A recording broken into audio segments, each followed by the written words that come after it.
Well, this is just perfect boating weather, perfect baseball weather. Fans just flooding into the stadium all week long. And Game Time Weather Day is brought to you by Santa Cruz Beach Boardwalk, Dallas. Another perfect day at the ballpark, another giveaway. Everybody's happy, and he's hoping for a series finale W. It's a good day to have a great day, and it's a great day to walk away with a series win under your belt as the Athletics look to hit the road, but there is still some unfinished business against the Pale Hose. Here's the White Sox lineup today. Chase Meidroth will lead off against the left-handed pitcher, then Vargas and Murakami. Pereira, the DH. Caro behind the plate bats fifth, and Montgomery, Tanner Murray, Derek Hill, and Luis Angel Acuna. And we got ourselves a Sunday Southpaw showdown. And on the flip side of this coin will be Noah Schultz. This is Jeffrey Springs. And Jeffrey Springs has been off to a fantastic start for the Athletics, coming off a really good outing, another good outing, and that was against the Texas Rangers. 6 1/3 innings under his belt, just one earned run across. And Jeffrey Springs has been dialing it in early. First pitch swing and a line drive into left. Meidroth doesn't waste any time, a leadoff single. The defense for the A's today looks like this. Soderstrom in left, Clark in center, Geloff in right, Hernandez and Wilson on the left side of the infield, Ibanez and Kurtz on the right side, Langoliers behind the plate, and Jeffrey Springs is on the mound. And you wonder if that'll be a theme today for the White Sox against a guy in Jeffrey Springs who's done a really good job of filling up the zone early, as I mentioned. And it appears that way, and I think you're already seeing a little bit of an adjustment from Jeffrey Springs, saying, you know what, if I'm starting to feel the aggression here early, I might start to put a little wrinkle in it early. That first pitch slider. Springs from the stretch eyes Meidroth at first and deals home. It's high. Umpiring crew, Bill Miller, the crew chief behind the plate, Brian Walsh at first, Chad Fairchild at second, and Chad Whitson is at third.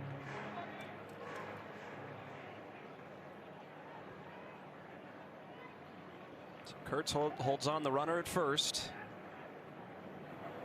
And the 1-1. High again, 2 balls and a strike. Now Jeffrey Springs has been excellent to start the season. His last 3 starts, all quality starts, all wins for number 59. Well, and even in the season debut for the left-hander, gave his team a chance to win the ball game. That's all you want to do at the end of the day.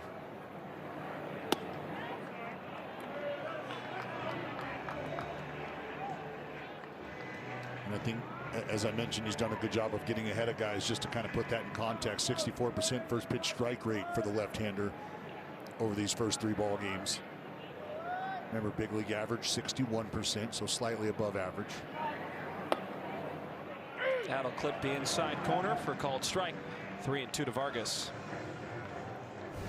Vargas looked like he was headed down to first base a little prematurely. That one well within the zone.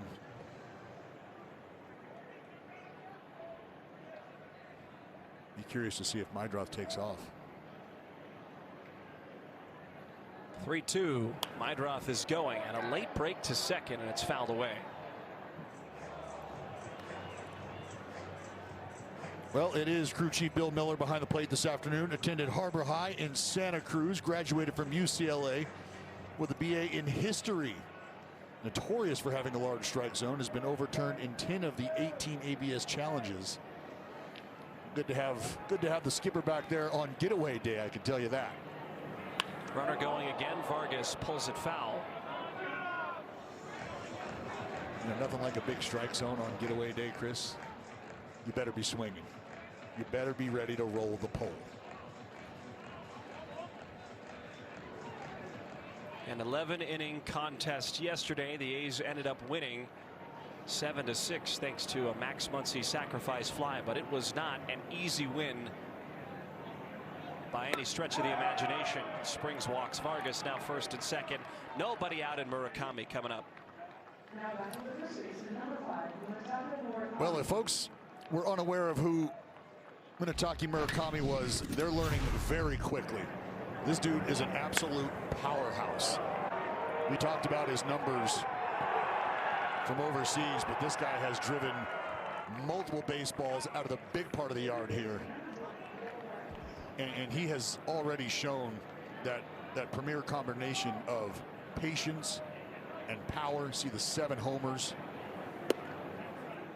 I mean, he's right at the top of the leaderboard when it comes to walks.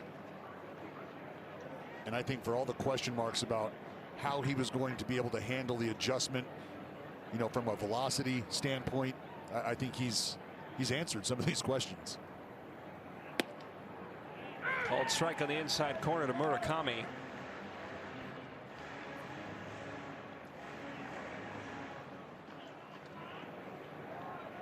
Munetaka has homers in both games this series. Homers in 3 of his last 5. Challenged him with a fastball. He swings and misses 1 and 2. Time now for StatCast, powered by Google Cloud.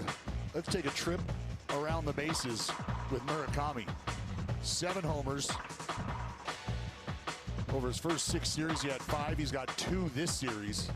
And you can see a lot of power, not only to the pull side, but as I mentioned, the big part of the park. But it's a wave and a miss here in the first at bat against Jeffrey Springs. Murakami can see the backside bailout and really just an uncommitted wave. And a good slider there from Jeffrey Springs. So it's Everson Pereira now. He's 2 for 10 on the series. Had a pair of doubles in yesterday's game. Look at those numbers, Dallas. 1.46 ERA. One of the top pitchers in the major leagues. 4 starts, a sub-2 ERA. Not bad. Oh, he's been fantastic. A tone setter. And good changeup. That pitch right there has had a lot to do with it, Chris.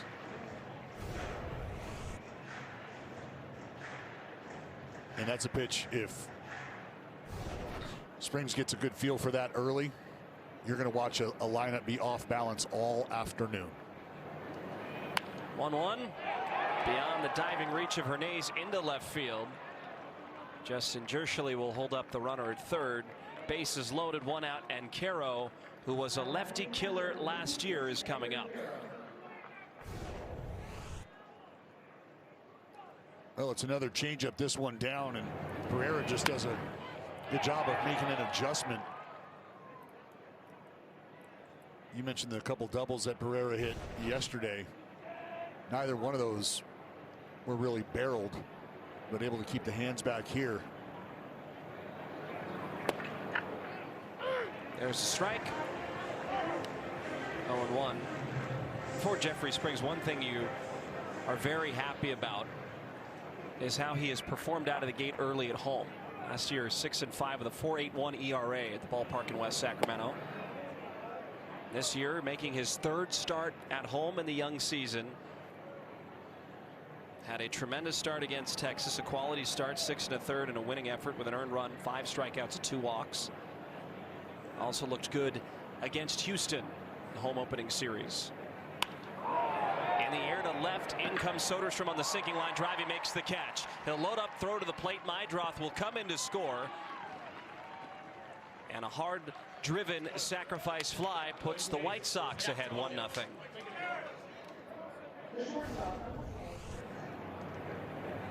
Well, this ball was well struck, and Tyler Soderstrom making a charge in on the baseball, just a slight leap. And I'm not sure that Sodi was going to have much of a shot with a play at the plate as it was.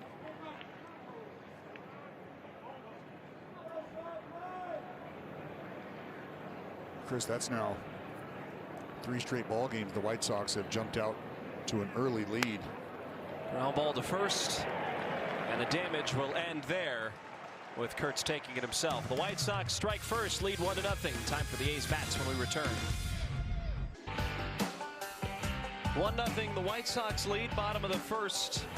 And it's Jacob Wilson to lead off for the A's against the lefty. Then Langeliers and Kurtz. Andy Ibanez is the cleanup man at second base. Max Muncy gets a DH day, followed by Tyler Soderstrom, Darrell Hernandez, Denzel Clark, and Zach Geloff.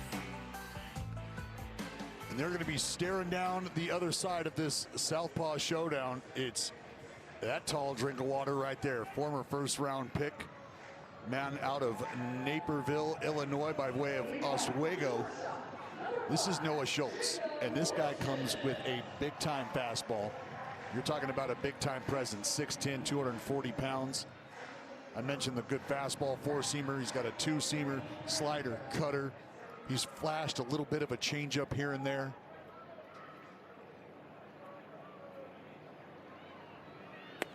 Wilson will take strike one at the top of the zone, 0-1. And that is something that he has done a lot. Schultz, first pitch strikes. Filling it up, 15 for 20 his last start, his big league debut, which came against Tampa, 4 1/3. By my math, that's 75%. Inside, a ball and a strike. And that'll be something to pay attention to, is if he can get ahead, how the at-bats are finished, because he did show some command issues in that start, 4 walks. And I think initially what you think about when you see such a long levered left-hander is Randy Johnson, and the early struggles for the big unit, well documented, a lot of moving parts.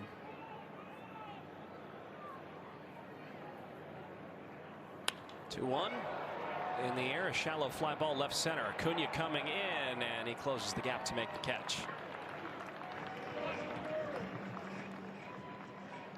Defense for the White Sox looks like this today. Tanner Murray will get the start in left, Acuna in center, Derek Hill in right, Vargas and Murakami on the corners, Montgomery and Meidroth up the middle. No changes there, with Edgar Caro behind the plate for the lefty Noah Schultz. There's White Sox manager Will Venable, second season, and you got to pay attention to that note there at the bottom. 19-game turnaround for the White Sox. But this is kind of what I was mentioning. Just one thing that I took note of when watching video of Noah Schultz was the stride length, or the lack of. And if you can see those two dark spots right here, those are the landing spots for Jeffrey Springs, who is not 6'10", and Noah Schultz, who is 6'10". There's a changeup, swing and a miss. And when you're that big, you're that long, you feel like you have an opportunity to almost hand the ball to the catcher, and that's where perceived velocity becomes a real factor for the hitters at home plate. But it's almost like he gives the hitters just a little bit longer to look at it than you would think a guy his size does. Seems like that landing spot, now that I look at it, is at about the exact same point, despite the fact that Schultz has about 7 inches of length on Jeffrey Springs.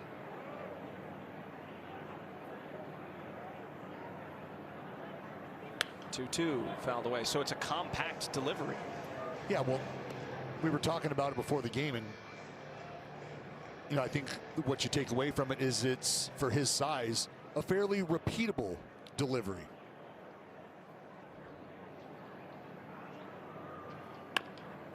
Right back to the pitcher. That's a 6'10" frame with long arms, able to stab it, throw to first, 2 away. And you see that spot right there. He's going to come down on. And again, repeatable. And I think, look, this kid's 22 years old. He's still growing, believe it or not. And I think one of the best ways to stay consistent is to try to simplify your movements out there, and starting from the stretch, I think is something that they've probably settled on as a pitching unit, as a way to keep it simple for him and allow him to repeat as he continues to grow into this frame.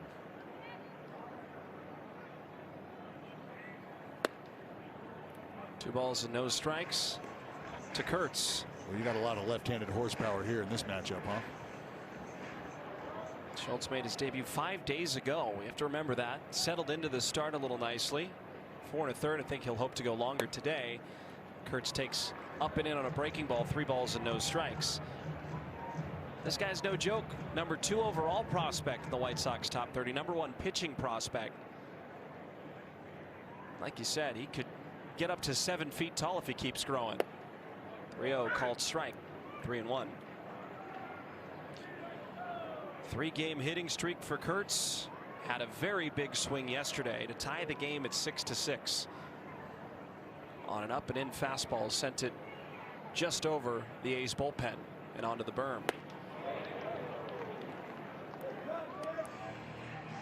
This is what you're talking about, partner. It was a bolt off the bat of Nick Kurtz. I mean, that ball got out of here in a hurry. A much needed swing at the time. And we've seen Nick Kurtz, as he works the walk here, hit some studs. That was the hardest hit home run in the young career of Nick Kurtz, which tells you something. I mean, that was leaned on. This is what we're talking about. 115 miles an hour. Traveled 386 feet in the blink of an eye. Here's Ibanez, who pulls the trigger on the first pitch, flies it to center. Acuna trots over and makes the catch, and that'll retire the side. A scoreless first inning for Noah Schultz, and the White Sox hold a 1-0 lead. Limited time walk offer. That's right, you can celebrate the second walk off of the season with a 2 for $26 ticket offer. Be there when the A's return back home to West Sacramento on Tuesday, April 28th. Don't miss the next big moment, fans. You can take advantage of this limited time offer right now at athletics.com/flash sale. That game, the A's will take on the White Sox division foe, the Kansas City Royals. So the next 3, or this series, the next 2 series, are all AL Central opponents. White Sox, Royals, and then the Guardians here at home. Of course, got to go back to the AL West division with Seattle and Texas on the road this coming week.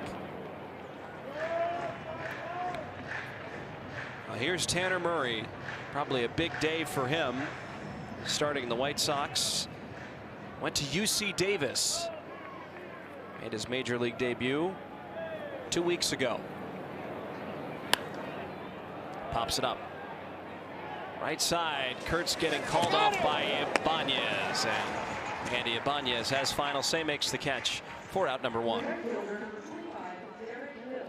Communication imperative. Andy able to call the big fella off. We've seen Nick Kurtz. We showed you the highlight package leading into the ball game. He's just done a superb job over there at first base defensively, whether it's, you know, handling hard ground balls on his own and taking care of business, making plays, charging. Saw the great play yesterday afternoon, the glove flip. Stop the run at home. I mean, he's contributing in different ways. Hit well to left center. Soderstrom on the move. He's still going as far as he can go. He leaps and it's gone. Derek Hill has his first home run of the year. The Elk Grove High School product makes it a 2-0 game.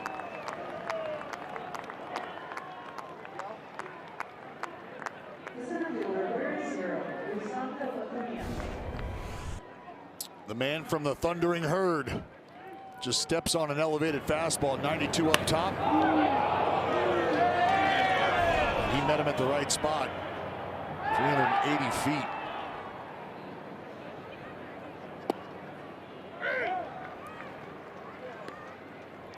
That right there, first long ball allowed for Jeffrey Springs. 28 last year, tied for 10. Soto looked like he was tracking this ball. Just kind of ran out of space.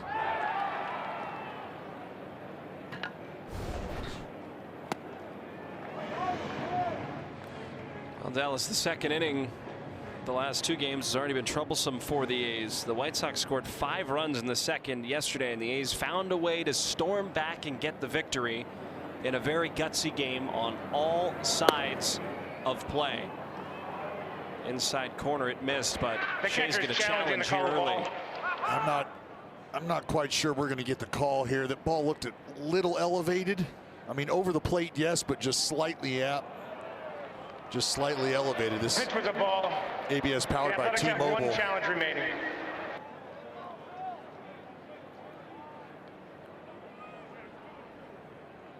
Springs just double checking the count there.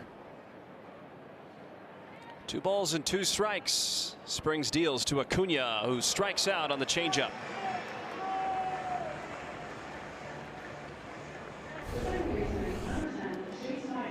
Well, good job of working off that miss up top.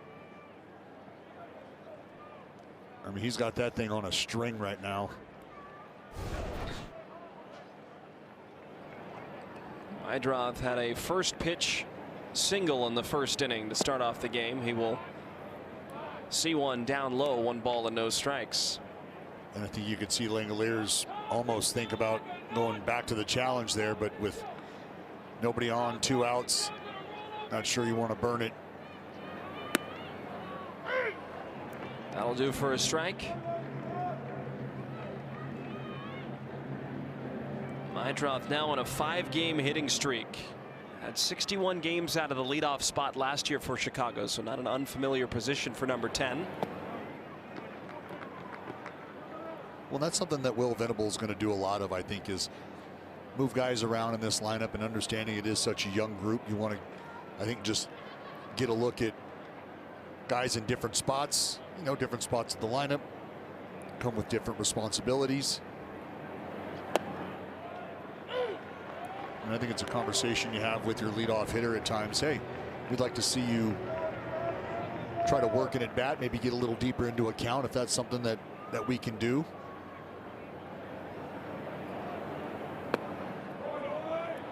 But we saw Meidroth very early on, aggressive in the count.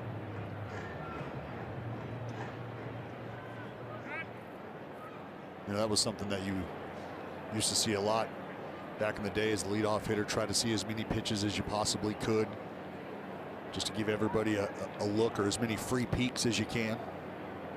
Payoff pitch, fouled away.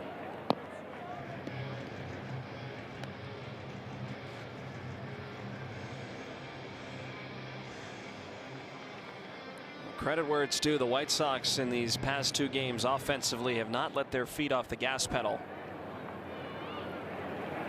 3-2. Meidroth in the air, left center. This could be trouble again. Soderstrom going back, and it is off the wall. Denzel there to back it up, and Chase Meidroth has a 2-out double.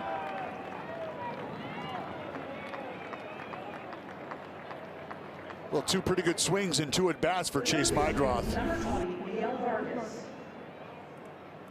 Trying to go backdoor with a slider. Ball just kept creeping over the plate, and Meidroth put a great swing on it off the base of the wall. Sodi not able to corral it, and Denzel able to pick it up on the back end. Keep Meidroth at second base now with 2 outs. Vargas walked last inning. He gets it in the air to left, and it is gone.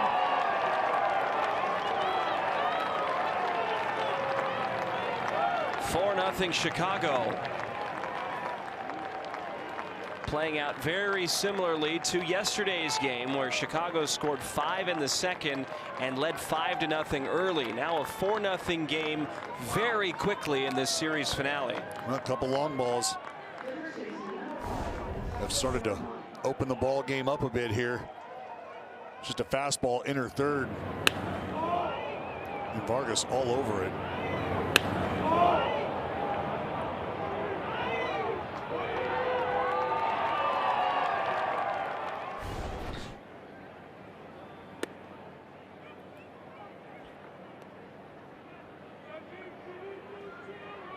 A's split the series with the Rangers in a 4-game set here at home, 2 apiece, and they're at 1 apiece with the White Sox here. Murakami underneath it. popped up in the air. Langeliers loses the mask, and he's got it for the final out. But Chicago tallies 3 more and lead by 4.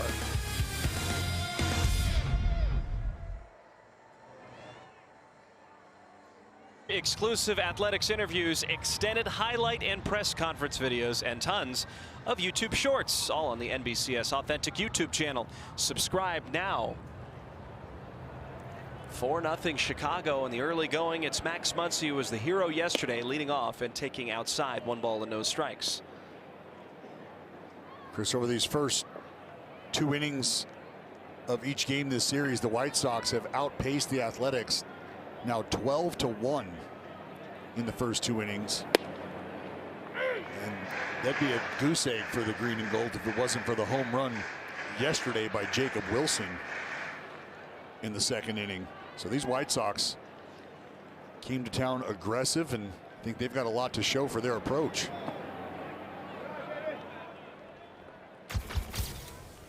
Take you back to how it ended yesterday afternoon. Max Muncy stepping up, drove a ball out to left. Jacob Wilson with a good slide to the inside of home plate. Turned the Athletics into winners.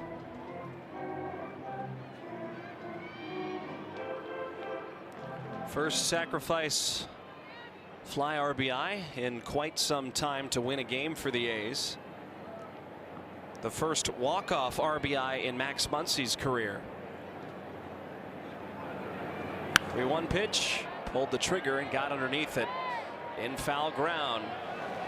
Caro and Vargas, neither can get there. It is a troublesome area for infielders in the foul sides near the dugouts and extending out further at this ballpark. Tough to read. And Caro at no point in time lost the mask.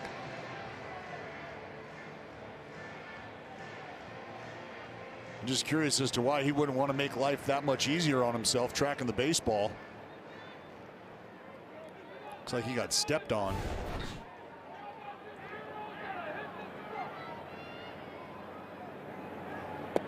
Three-2 is down low for the moment, but Caro is going to challenge here. The catcher's challenging the call, Paul. Yeah, I think Caro might be onto something here. This is a nasty slider that looked like it did indeed clip the lower portion of the strike zone. Call was a strike. Max Chicago Muncy. has 2 challenges remaining. Max Muncy going to have to make a U-turn. ABS powered by T-Mobile. White Sox have a successful ABS challenge here early, and that's the first strikeout of Schultz this afternoon. Here's Soderstrom, who had an RBI single yesterday. He'll swing on the first pitch, fouling it off. 0-1. 1 for 9 on the series.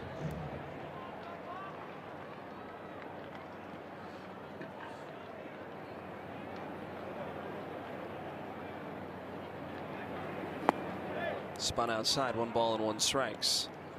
Well, Schultz, as you mentioned, Dallas, from Naperville, Illinois, went to Oswego East High School, but Naperville is a hotbed for White Sox fans, but he did not grow up a White Sox fan. He actually grew up a Dodger fan because of his father.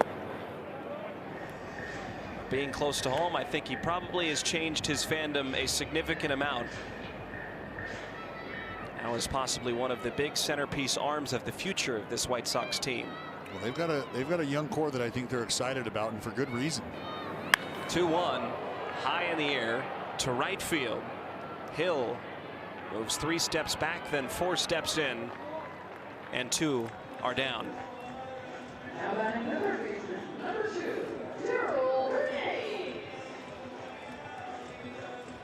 Well, at 22 years old, remember, he became the youngest starting pitcher to debut with the White Sox since Michael Kopech, young right-handed fireballer.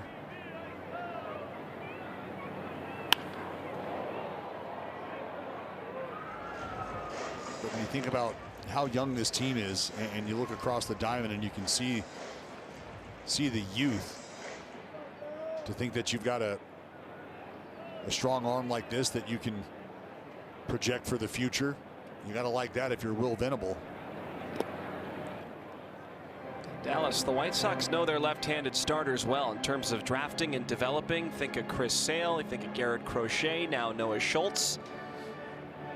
They have an eye for this type of player. Think about Carlos Rodon.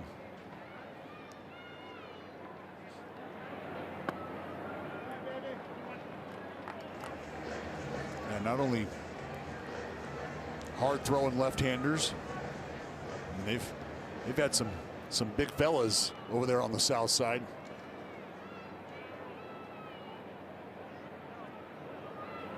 Two and one to Darrell, spins it back foul. 2-2. I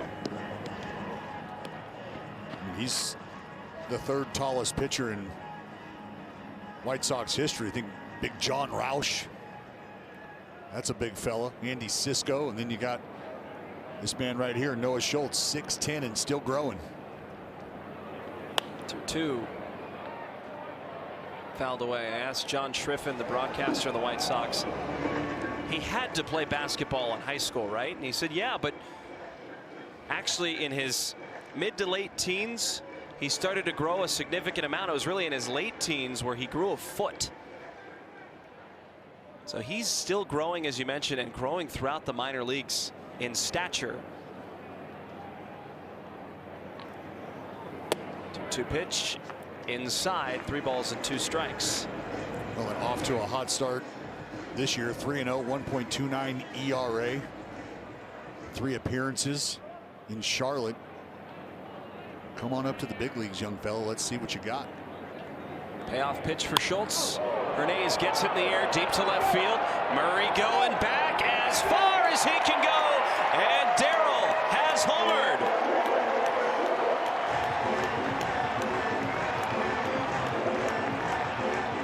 First homer of the season for Hernandez, and the A's needed that run.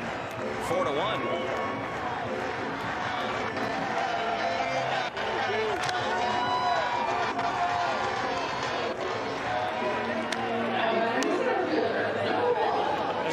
It's what we saw yesterday with this Athletics offense.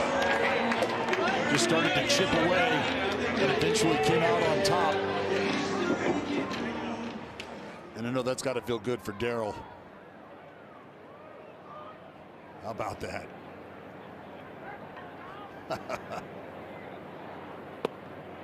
Denzel takes low and outside, but it's going to be another challenge for Edgar Quero.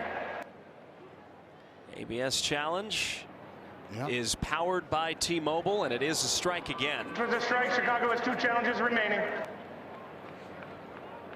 Dallas, it seemed like on that Hernandez home run, that entire at bat he was on Schultz. From the first pitch, he yanked one well hit, fouled left field seats, and finally got enough of one to send it out of the ballpark onto the rooftop. Well, you see where this pitch ends up.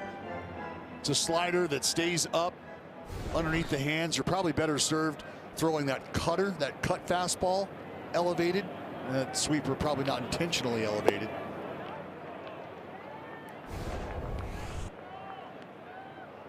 And see just under it a bit, and Darrell finds a barrel.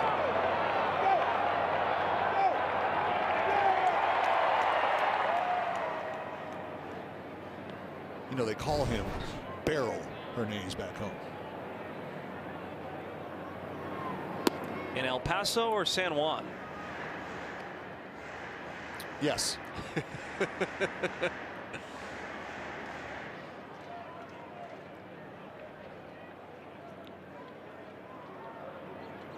2-2 to Clark. Denzel staying patient. Starting to see more of that with him too. Working counts deeper. He has given himself up a few times this year in very selfless at bats, but identifying balls and strikes a little bit better 20+ games into the year. 3-2, but he won't time up that one. Fastball working in on him. He strikes out swinging. But Darrell Hernandez homers for the first time this year. And it's a 4-1 game. Chicago ahead.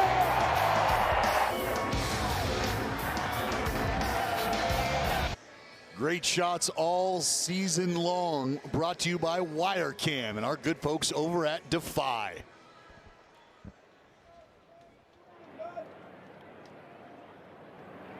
Got another packed house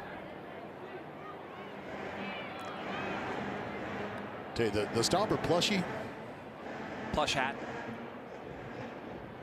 big fan. It is plush and it is a hat, and the kids are very happy about it.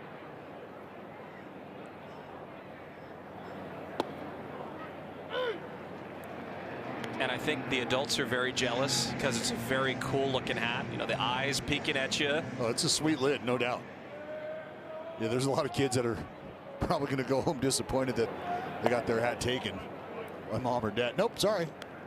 Got to add this to my A's collection. The Sacramento script hat was fantastic too. Just the quality of the hat. There's been some great giveaways here in the early go. No question. We still have plenty more to come. I mean, the berm, look at the berm. It's fully occupied again. Oh, the berm is popping.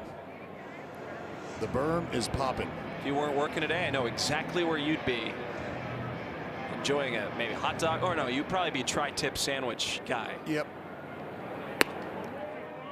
Look, that's one of the best parts about being out here. Not only the food, but the giveaways. I get one for the baby. Said I'd like one too. Sorry, sir. 14 and under. Fly ball to left. Soderstrom fighting the high sky. It drops. Denzel can't get it. And it ends up a Pereira double for the moment. So another kind of bloop double for Everson Pereira in this series. He just keeps hitting him in the right spot. And this one into the sun. Sodi, even with the glasses on, trying to fight it. And I know it might sound weird when I tell you got to give credit to Tyler Soderstrom. What he's trying to do is create an angle where you can kind of move the baseball out of the sun. But very, very difficult to do, especially on the run like that. It's just one of the worst and most lonely feelings you can have on the diamond, where you lose the baseball. There's a smattering of clouds. You've got that bright sunshine. That ball can easily get lost there. To third on a few hops. Hernandez, good throw to first.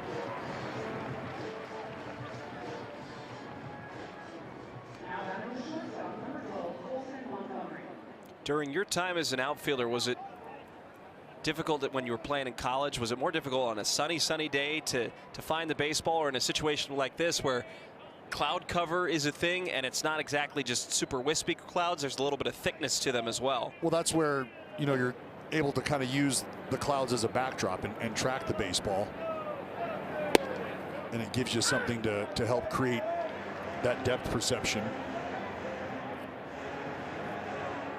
But when it's bright out, and to your point about the clouds kind of being a little wispy, it's easier for that ball to get lost sometimes.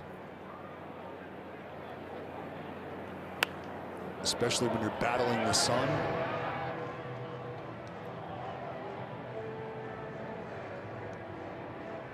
We've seen a ton of great defense all throughout the diamond. And this season, how about Jay Willie?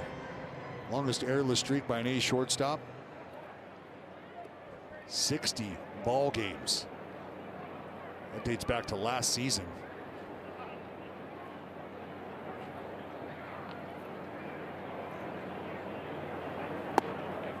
Think about the franchise and the guys that they have drafted, developed. I think Soderstrom, a Gold Glove finalist last year. Jacob Wilson, longest errorless streak at shortstop. Kurtz playing the position at first base at a very high level. Gold Glove caliber to start the year.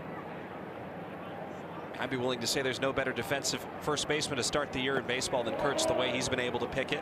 He's been fantastic. But, I mean, you look all around the diamond. You know, you can start with Shea Langoliers behind the plate, who I think we saw yesterday do a phenomenal job of bodying up and knocking pitches down. You know what you're going to get all the way out there in center field with Denzel. Struck him out. Breaking ball. Got Montgomery. I mean, this is just yesterday. Several examples of what Nick Kurtz has done with his game defensively. You know, ranging into foul territory, charging and making a play, helping out his teammates on the backside, digging balls out of the dirt. I mean, that is about as well-rounded of a defensive performance as you can ask for from a first baseman. You know, you can track a foul ball, fight this guy like we've been talking about. These guys today have to deal with the netting down the lines, but short hops, being able to work the bag. It's one thing to just, you know, stay planted on the bag. It's another to be able to work up and down the bag to cut off the distance. He's been outstanding. So is that changeup from Jeffrey Springs.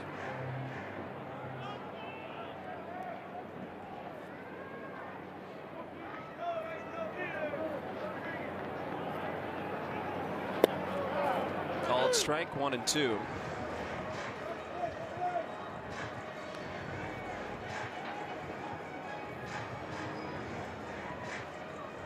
Spring looking at the landing spot.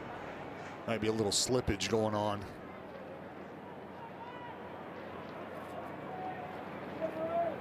One ball and 2 strikes to Murray. Lays off the changeup, 2 and 2.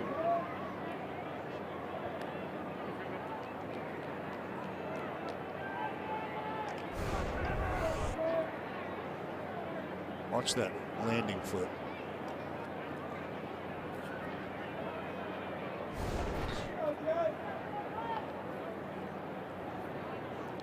Pereira at second base, 2-2 pitch, and he got him. Springs leaves a runner stranded on second. Zach Geloff leads off the third, down 3.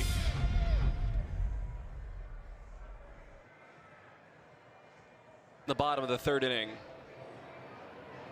Friends out, family out. Enjoying a nice day. Geloff leads off and is underneath the first pitch, popping it up. They've had trouble in foul ground. Vargas this time calls off Caro, who again does not lose the mask.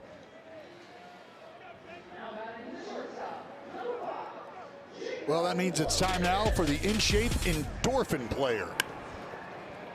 We've talked a lot about what Jay Willie has done on the defensive side of the baseball. How about Jay Willie and that whooping stick? 343 average, a couple homers, 7 runs batted in. He's plated himself 7 times as well.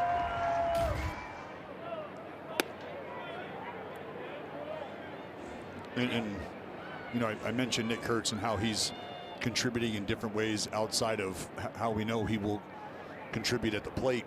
And Jacob Wilson doing much of the same on both sides of the baseball. And as a player, there's no better feeling when you're clicking on all fronts. Offensive game, you're flashing some power, you're putting together great at bats, hitting the ball hard, not fishing.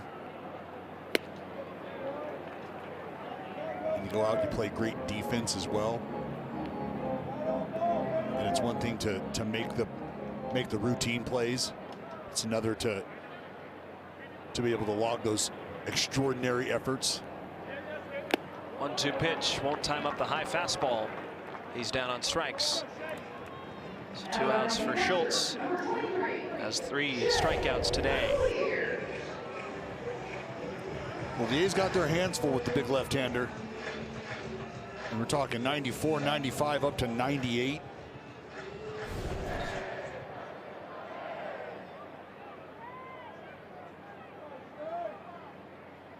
Shea on a 5-game hitting streak. 3 of those 4.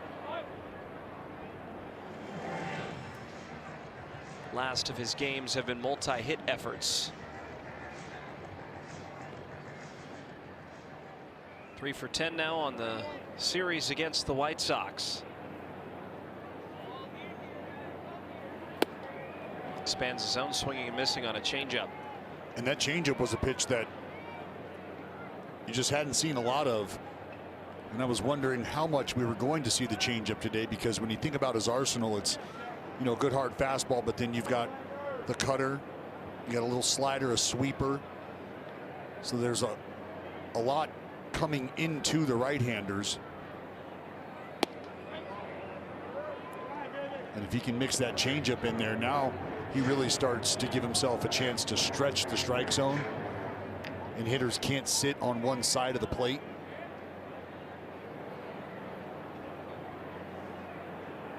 One-two. Hit well to center. Acuna drifting back onto the track, and over his shoulder he makes the catch. 1-2-3 inning for Schultz. Through 3, the White Sox lead by 3. A's fans win the ultimate Vegas getaway at the end of every A's homestand during the 2026 season. That's brought to you by Circa Resort and Casino. You know, seam head. All right. We've seen it all this homestand. It's like that guy's been playing in your makeup bag, Chris. It's tough to get to, you know it. I hold on to my makeup like treasure.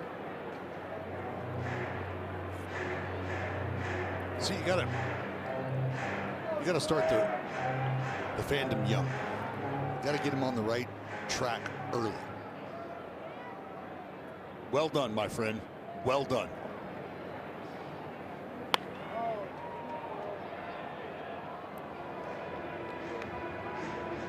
For all we know, that could be sunscreen. It's the white part on the face, and then what? Red makeup for the seams. Yeah, that's what it looks like, Chris. 0-2 pitch. You always say it. The Sun is undefeated.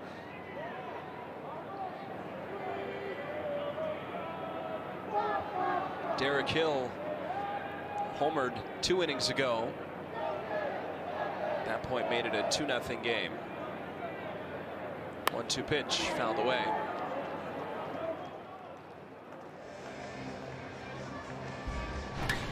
Well, this is what you just mentioned. Second inning, 92-mile-an-hour fastball, top shelf, and he went up and got it. See Springy just kind of wondering how's that ball get out. He'll strike out Hill. Hill accepts the result, and 1 is away in the 4th. 5 strikeouts for Springs, so he matches his total from his last start. Well, and this is dotted. Put a little cut on it, back door. Hill cannot pull the trigger. I mean, that's about as good as a spot for that cutter as you can put it. First pitch strike to Acuna.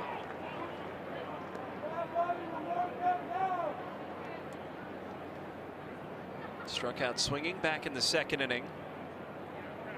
Springs requesting a new Pearl. We saw Acuna kind of moved all over the diamond yesterday.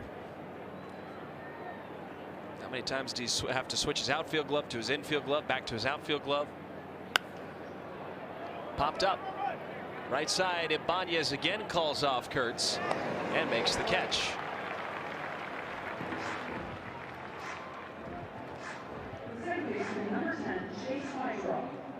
It's been good communication on that side of the field today. Well, and we've already seen the Sun make an impact, and you can understand why.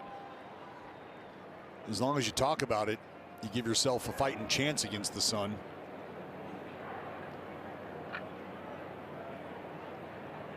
Meidroth is 2 for 2 with a single, a double, 2 runs scored. And he has hit the ball well and hard against Springs here in the series finale. 5 hits in this series alone for Chase Meidroth. Good breaker and a called strike, 1-1. I mean, 5 hits. I think, to your point, he has hit the ball hard.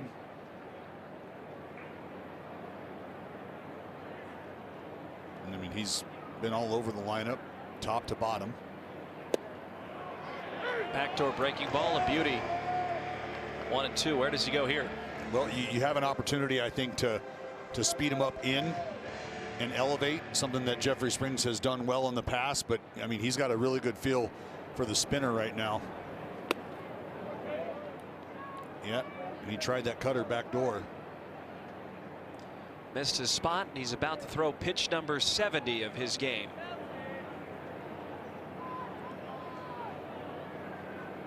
Springs winds up the 2-2 pitch. And this time he gets Meidra to climb. 6 strikeouts for Springs. Kurtz will lead off the bottom of the 4th.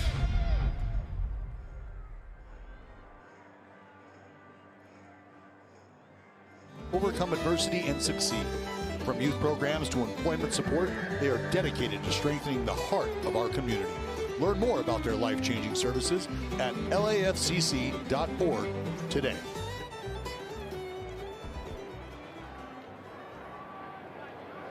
Four to 1, White Sox up. Kurtz at the plate. He walked back in the first inning. 10 straight games of the walk. Well, and that's the first strike that he's seen today.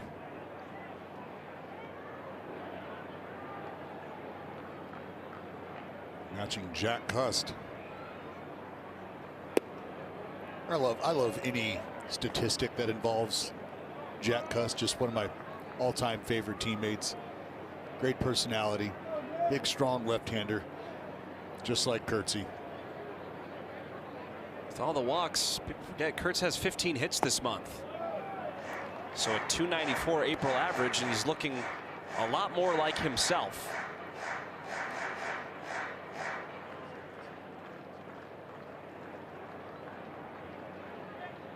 Two balls and a strike. 2-1. Turns to 2-2.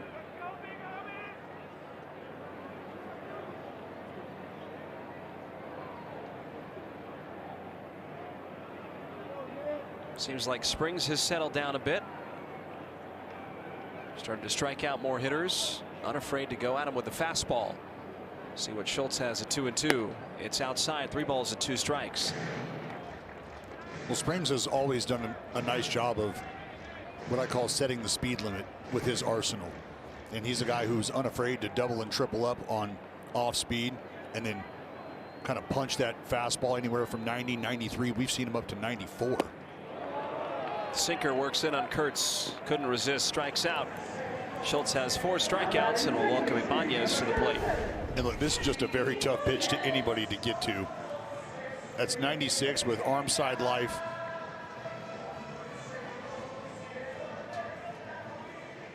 Starts probably borderline on the corner and then just shoots in. Does that release point, it's almost 3/4 or maybe even a little lower, have something to do with it? Well, low 3/4, and yeah, it's again how he's finishing.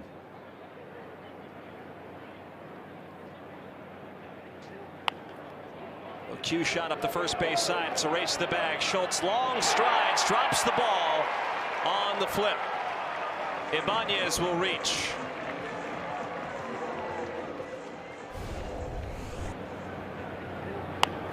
Well, this ball's spinning off the end of the bat, and it takes about 3 strides for Schultz to get over to first base. Unfortunately, just not able to catch it cleanly. You see it kind of pop off the heel of the glove.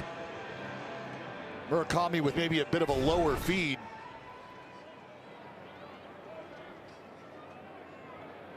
And that'll go E1. So error on the athlete. Oh, Schultz.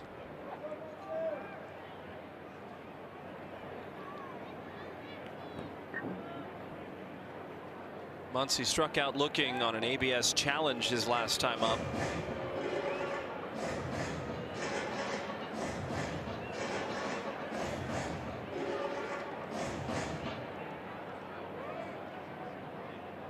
He's the DH today.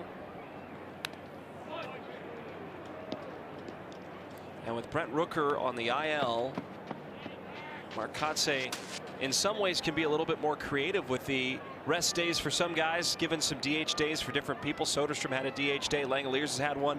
Muncy now.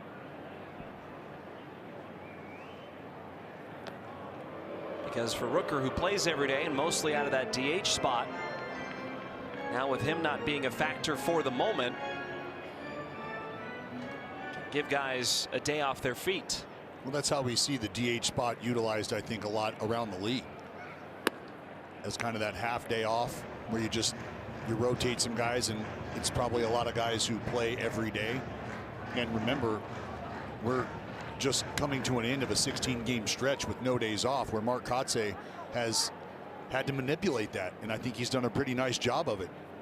You know, when you get guys off their feet during batting practice. And that's the inner workings of the managerial approach that maybe folks don't see or might not have a depth of understanding. Is it's little things like being able to walk out to the outfield and tell your guys, hey, why don't you take it inside, man? You've been on your feet for almost 2 weeks now. 2-2. Grounded the other way. Moving over is Meindroth. One play to first. Quick-footed second baseman able to get there, but a right idea for Muncy, just not able to sneak it past the Chicago second baseman. Yeah, just a little too close to the end of the bat there. And we know that Muntz has some punch to all fields. Oppo, we saw it yesterday, barreled a triple off the right center field wall.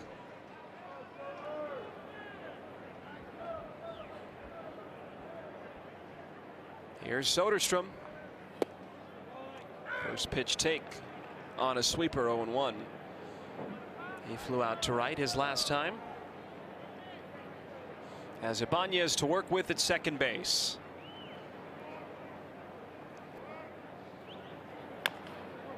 Taps it foul, 0-2.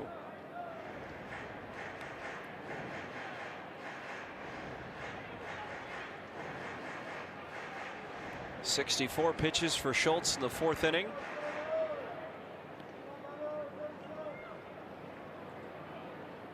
And the 0-2 pitch, Tyler takes up. We see early on Schultz utilizing that sinker, and later in the at bat he's gone to that four-seamer at the top of the zone. What's really impressive about Schultz is just at 22 years old to be 6'10" and to pack on 240 pounds of weight. Sometimes guys that grow that much, it's hard to gain weight. I mean, he looks like power forward in the NBA right now at 22. Well, that is not a little fella out there by any means. And it's scary to think that he can probably put more weight onto that frame and still be lean.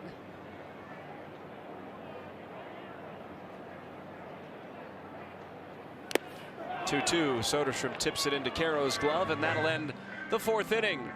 Chicago is up 4-1.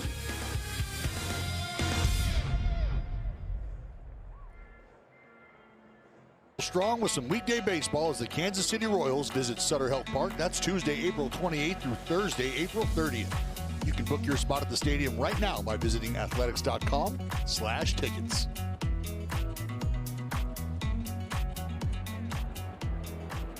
For 1 White Sox, Chris Carey, Dallas Braden, our producer Blair Lewis, NBC Sports California. Springs firing in a first pitch strike to Miguel Vargas, who has a 2-run home run off of him today. And now Vargas is going to challenge this strike call in the outside corner. Yeah, it looked like they may have stretched the zone just a bit. I think this one had some life to it, arm side, just off the plate. And Vargas, Chicago has 2 remaining. I think, mulled over challenging the first pitch of the at-bat. Does challenge the second one and buys himself an even count. 1-1 pitch. That's served into left center beyond the diving reach of Jacob Wilson. Jacob almost got to that ball, but beyond his reach. Vargas again has another hit.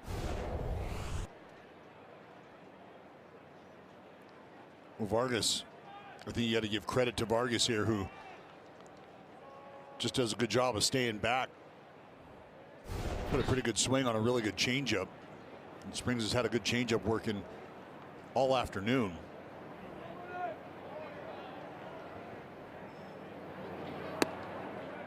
For a guy like Murakami, Dallas, as a lefty for Springs, how do you attack a player that you know seemingly is trying to lift the ball every time?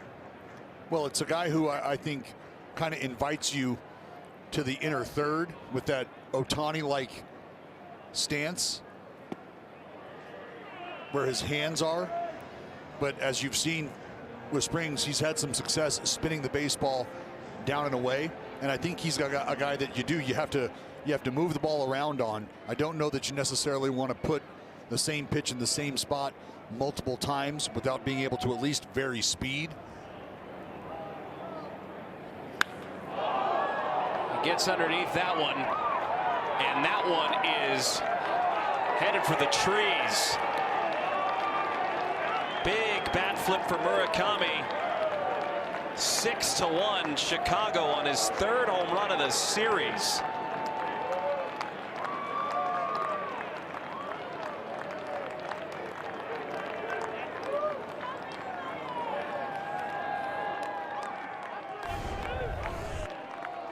Well, Murakami has feasted here in West Sac, and he knew it off the barrel. Oh my. Posed up.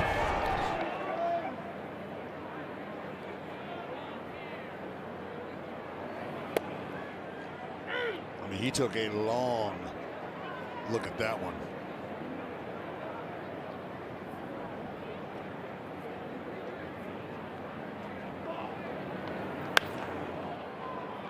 He has hammered the baseball all series. Yeah.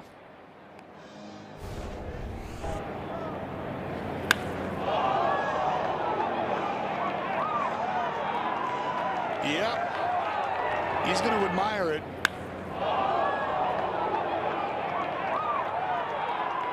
And I tell you, Chris, if I came close to hitting balls in the river out here, I'd probably take a long look too. That was leaned on.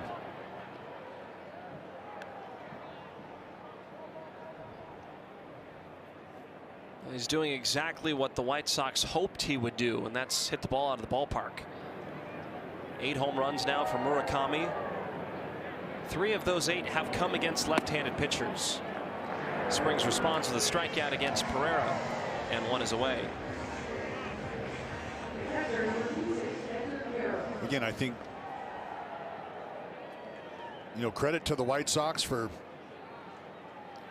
I think maybe looking past some of the narratives surrounding Murakami, and think maybe some of the apprehension that other teams might have had when looking at the power hitting left-hander. And to think that they were able to sign him to the deal they did. It's not like he's extremely expensive for what you're already getting, what you're seeing.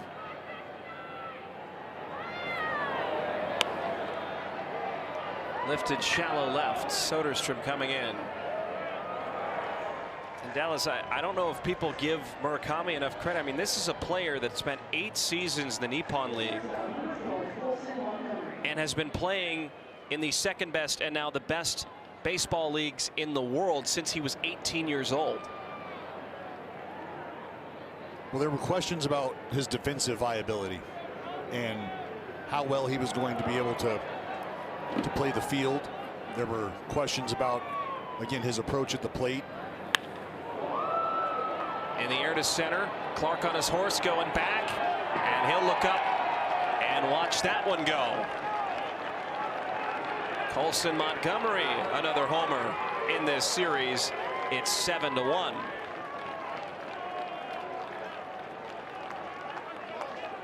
That's now 4 long balls on the day for the White Sox.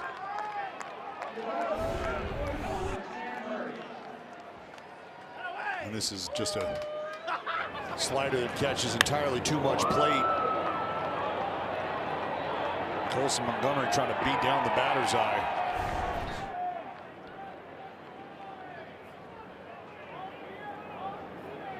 A's were down by as many as 5 yesterday. Came back to win, but now they're down by 6 after this swing. I mean, just a slider that Montgomery does a nice job of staying on.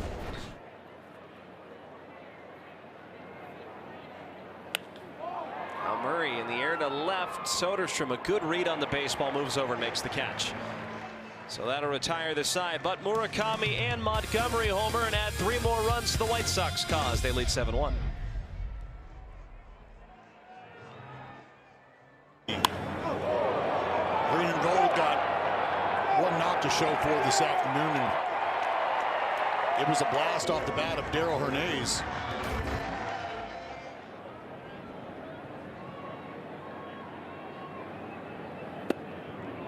Athletics, Chris, have just not been able to get much going against the young left-hander from the White Sox, who's been outstanding this afternoon. He has a ton of run support to work with now. Strike 2 to Darell. See, Darell was excited that got his first home run of the season. You know, a guy who has accepted the opportunity of being an off-the-bench player all around the diamond and has done it gracefully. 0-2 pitch, sweeps it into center, but Acuna is right there. Around the league, DB. Right now the Mariners are beating the Rangers, which is a good sign for the A's. The Rangers kind of the top of the division. What is the strangest thing is the Cardinals have just swept the Astros in Houston. 3 games. Houston has now lost 12 of their last 14 games. We'll appreciate the help from the Redbirds. Bases clearing. RBI double from Mason Wynn in the top of the 10th in his hometown of Houston. Made it a 7-4 victory. Padres are also up against the Angels 1-0 in Anaheim. When the A's going to hit the road on a division road trip, see right-hander Mason Barnett starting to cook now in the bullpen for the Athletics. And that's why if you could, you'd love to hit the road with a series win under your belt, knowing that you do have a couple division opponents on deck. It's like Pitch is called a ball. Catcher's challenging. it's like Caro's going to take a look at this, and he might have an argument like this one may have just clipped the bottom of the strike zone. Indeed it did. Pitch is a strike. Chicago has 2 challenges left.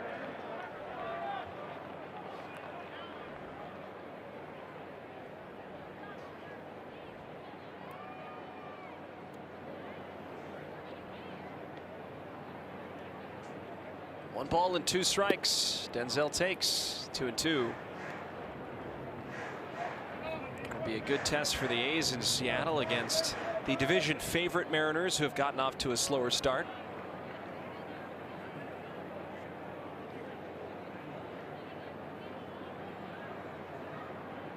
That's where the A's opened the year in 2025. 2-2. Called strike 3. Denzel is down. Another strikeout for Schultz. That's 6 now. Well, Schultz is absolutely painting. I mean, that's a 95-mile-an-hour fastball driven to the outside part of the plate. You know, when you have the arm side life that he does, and you can couple that with the velocity, and you're able to drive that pitch to the outside and it doesn't run off, that's indicative of a guy who is throwing not to his target, but through his target.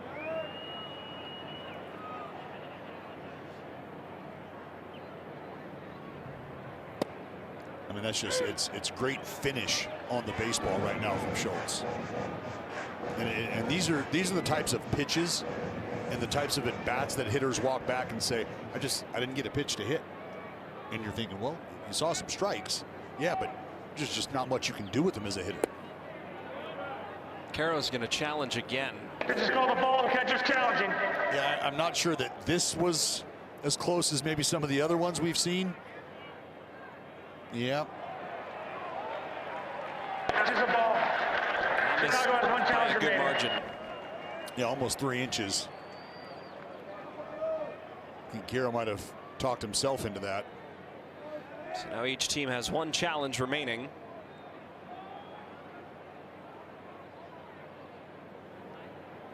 2-1 to Gelof.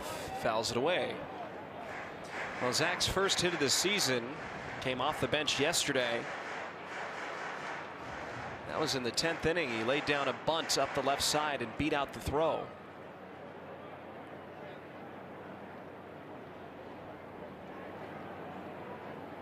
Two and two. He takes 3 balls and 2 strikes. See those numbers over the course of his career in the minor leagues. Over a 300 hitter against lefties in the minors. Big leagues, a little tougher adjustment. 144. Payoff pitch. Chopper to third. Tough play by Vargas. Backhands, throws to first. And a nice defensive play with Vargas and Murakami. 7-1. The game stays through 5.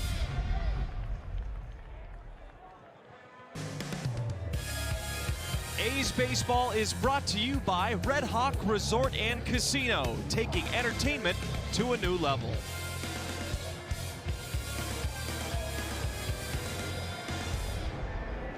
As you can see, Jeffrey Springs' day is done. A little different looking today than his previous 4 starts. 5 innings, 9 hits, 7 runs, all of them earned with a walk and 7 strikeouts. 4 home runs given up to the White Sox. And they've been powerful this series, Dallas. 7 runs today, 6 yesterday, and 9 in game 1. The A's have allowed 22 runs against Chicago in this series, and Mason Barnett will make his A's season debut right here and now. Well, good to see Mason back in the big leagues. And I think something we understood coming into the season is there was going to be opportunities down there in that bullpen. I think on paper you feel good about how things shook out from spring training, but I think, you know, you're watching the emergence of a guy like big Joel Kuhnel down there. Well, Barnett assuming a different role than he has experienced at the big league level. Last year, 1-1, sub-7 ERA, 6.85 in 5 starts. So he started all 5 games he appeared in the big leagues.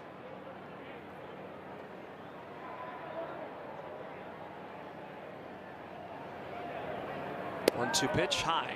And this is kind of how things go if you're a young fella trying to figure things out in the big leagues. And speaking from experience, you know, I came up and had a decent initial start. Second start, not so much. And then you're working your way back to the big leagues, and you might have an opportunity to start ball games. You might just be in an opportunity where you're going to have to eat up valuable innings so that the bullpen isn't stressed, and you're the one that's going to shoulder that load. 3-2. He strikes out Hill. Good pitch on a slider at 90 miles per hour.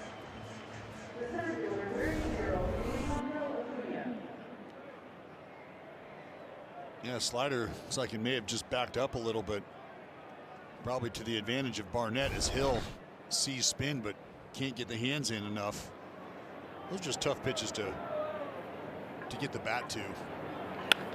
Cunha swings on the first pitch. It's into right, and Gelof slides, colliding with the wall. It goes foul.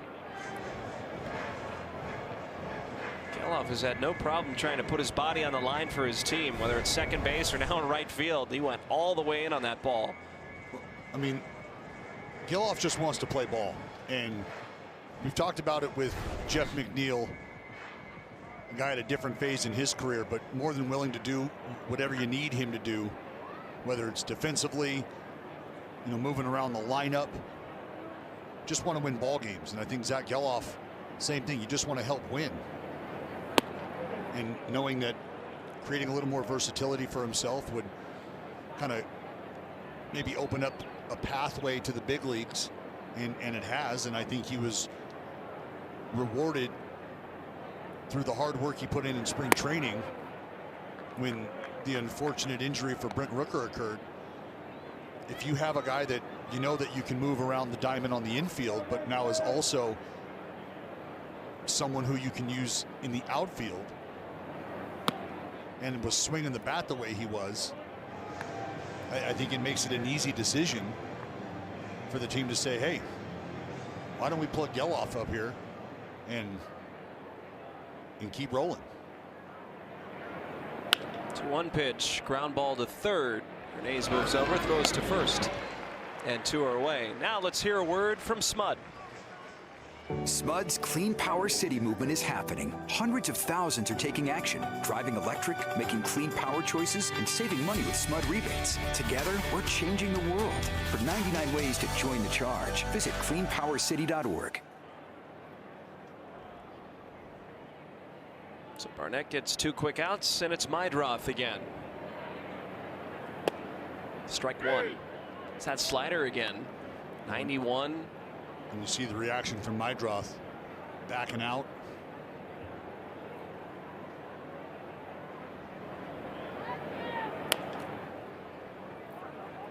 Now to the sweeper. So a slider that almost backs up with high velocity, then you complement it with a sweeper.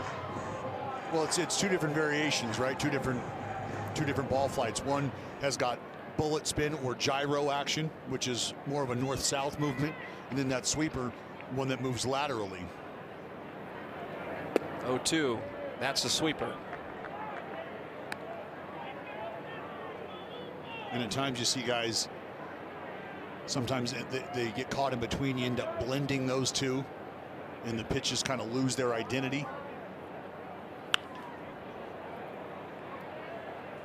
Geloff moving on, and it will go foul.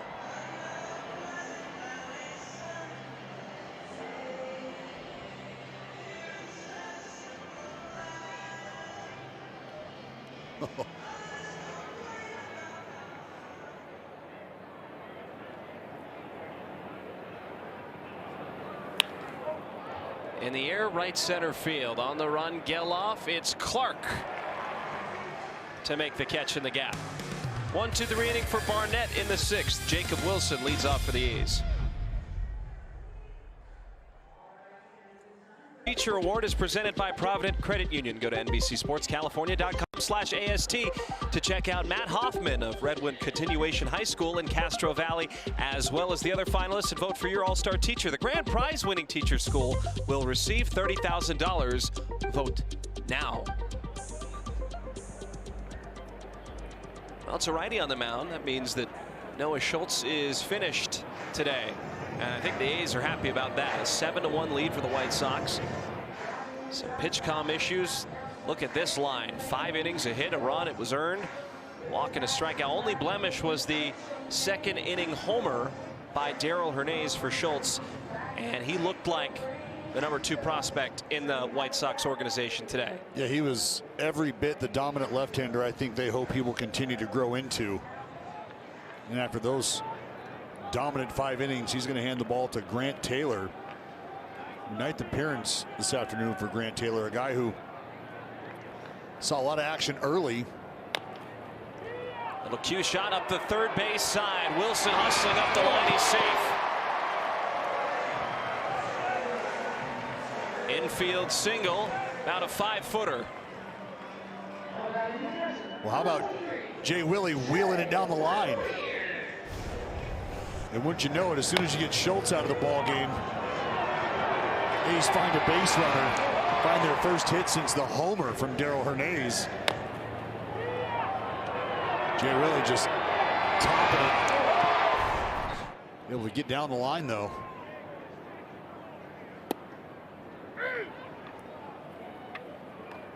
But for Grant Taylor, this is a guy who, believe it or not, the White Sox deploying an opener early in the year.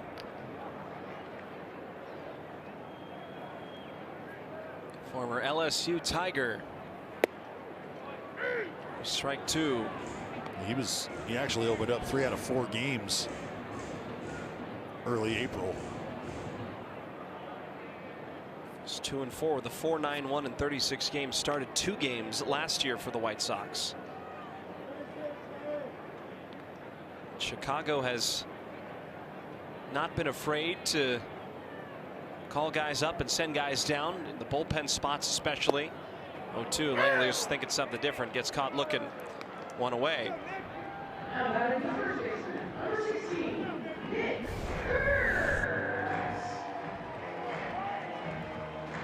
Well, Taylor just rearing back and grabbing a four-seam fastball, piping it down Broadway. And you're right, Langelier's probably looking for something different. So Kurtz will get his first look at a righty today with Wilson on first. Breaking ball gets Taylor over for a called strike. Well, when you think about what Taylor's featuring, you saw the good hard fastball up to 99 at times, and that big curve ball. There it is, 99-mile-an-hour fastball up top. And now if you're Taylor, because you do have that curveball to complement, you can stay up top with that hard fastball. You can try to change some eye level with that big curveball. He's in the driver's seat right now. 0-2. He stays with a high heat but misses up top. Does he spin one now, DB? Well, he's got an opportunity to, that's for sure.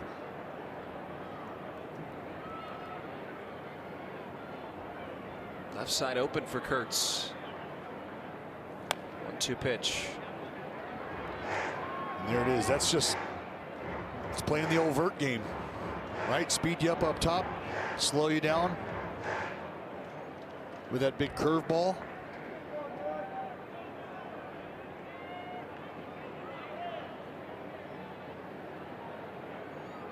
One, two, high, 2 balls and 2 strikes. Because it's that, big over-the-top delivery, you've got those 2 pitches you have to pick out of the same window, and that's what makes hitting tough. If you're able to tunnel those 2 pitches. 2-2 pitch, blew by a 99-mile-per-hour fastball to strike out Kurtz. Back-to-back Ks for Taylor, and he will see Carlos Cortez come to the plate.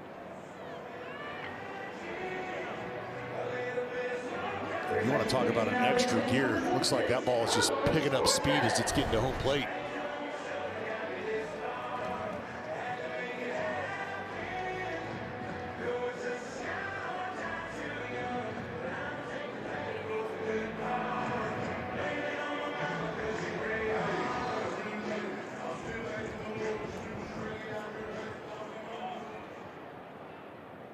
So it plays out differently today than yesterday. Cortez was lifted for Ibanez after 2 at-bats in yesterday's win.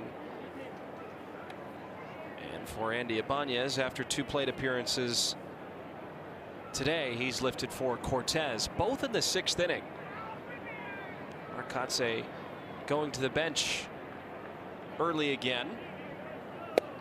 We have an opportunity to match up. Will Venable makes the first move and goes to the bullpen, lifting his left-hander. And Ibanez, a guy who historically sees lefties well. Now you have a chance to put a left-handed bat against the right-hander Taylor.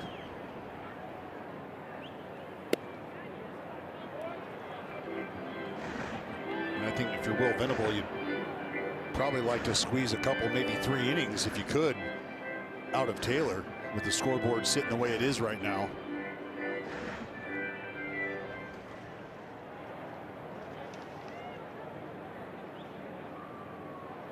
2-1. Breaking ball grounded to the shortstop. Montgomery gives ground, throws to first, and Murakami's off the bag, but he finds his foot to the pillow right before Cortez could cross.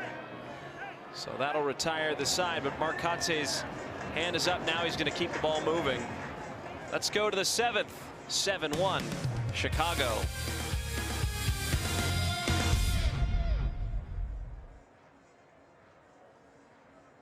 It's your mobile provider for better coverage and bigger savings with Xfinity Mobile, and get Wi-Fi plus 5G that won't strike out. Xfinity, imagine that. Well, Raleigh was the winner today, beating Eckersley and Henderson. Speediest on Sunday. Carlos Cortez in right. Geloff bumps down to second base. And Barnett's still out there. Now Dallas, the White Sox have played the A's well offensively. There's no denying that. This is a young team that has some thump now with the addition of Murakami. But they have a chance in the next couple of years to mix things up in the AL Central that is a strong division with a lot of young talent. You think Detroit's just going to continue to get better with their rotation and extending a guy like Kevin McGonigal. Never count out the Guardians. 4-pitch walk to start off the 7th to Vargas. This White Sox team, if Schultz and a few other arms can show up, might be in the hunt earlier rather than later. Yeah, I think we're watching right now this series a lot of the reasons that you can have some optimism if you're a White Sox fan.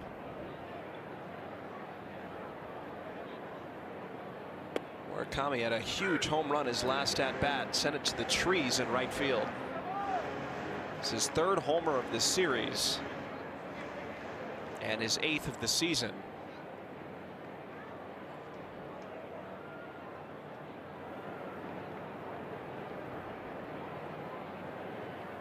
It was the 3rd of 4 homers on Jeffrey Springs' watch, but this one definitely went the highest.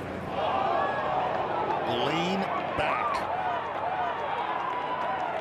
I mean, he got every bit of it, and he wanted to watch it sail.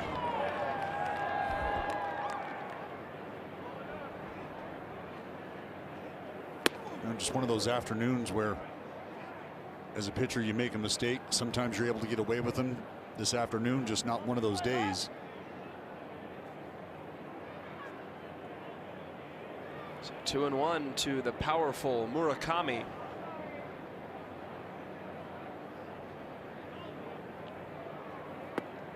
Breaking ball inside, 3-1. There's a big bat flip after that home run. Well, you could see Springs. Look, I understand. Ground ball to second. Geloff will go to first as Vargas moves up to second base. You know, in the moment things aren't going your way,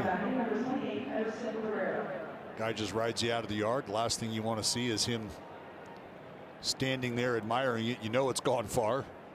You know it's been a rough afternoon. It was a little chippy yesterday in the 6th inning. If you remember, Reese McGuire was hit by Hogan Harris with a fastball. Swing and a miss from Pereira. But at that point, it was a 5-3 game. It was close. And it was not a message sent, but they jawed at each other for a moment. Severino came out of the dugout. So a little bit of emotion in this 3rd and final game, especially how the game ended yesterday for the White Sox. It felt like both those teams, both of those bullpens held up very nicely in the extra innings, and the A's were just able to finish them off for their first and only lead of the game after Muncy's swing that resulted in the run scoring victory.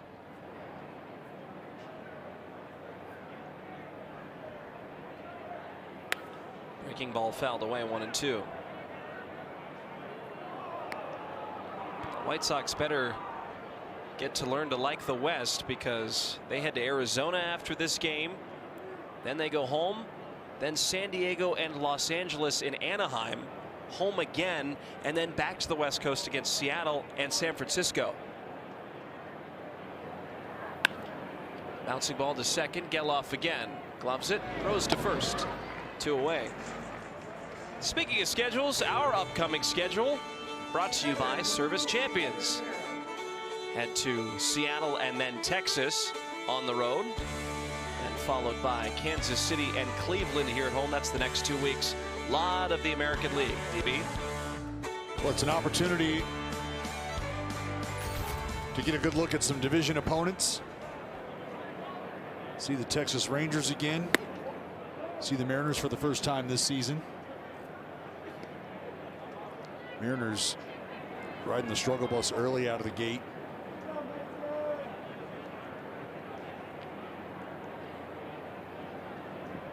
Edgar Quero will switch sides of the plate. Bad left-handed. Spinning it back foul. 1-1. Well, for Mason Barnett, he's just another option that can give you length out of the bullpen. Saw Jack Perkins do a tremendous job yesterday in the winning effort. It's another guy that his time, Eckersley, could give you some length out of the bullpen too. Ball just seems to find Geloff. Third straight ground ball to second. And Barnett gets out of trouble, 7-1.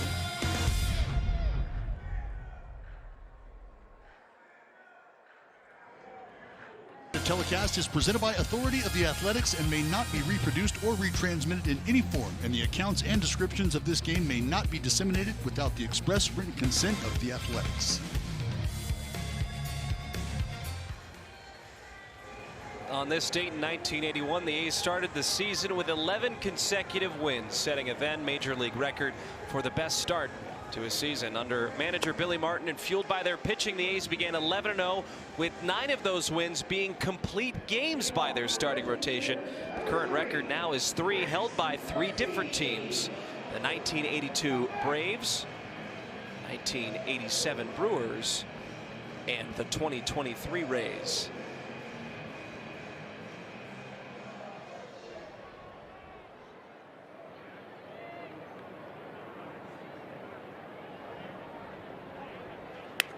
Max Muncy busted bat, slow roller to short. He's out.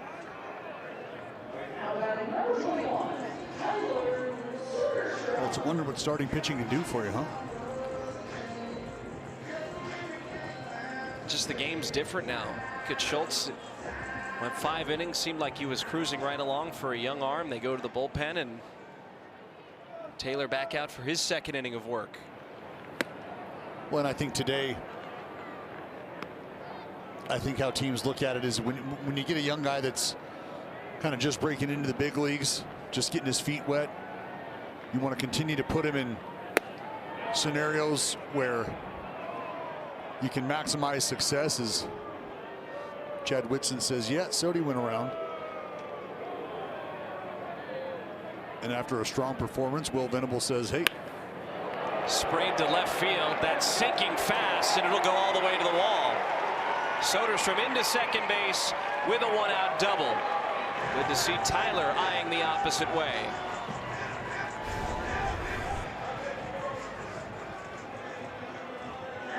The big curveball just stays up top. And Sodi, a guy who I think has shown that he can capitalize on elevated mistakes at the top of the strike zone. He's got incredible power to all fields. Good to see him get on the board again.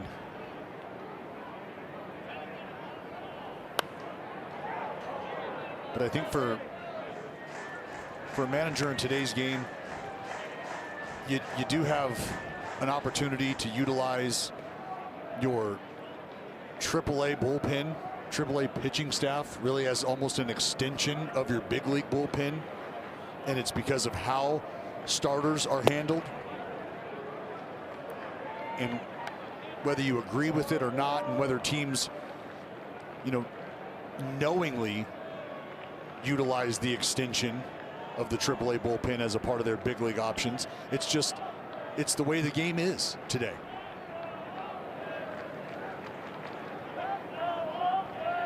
No balls and 2 strikes to Darrow.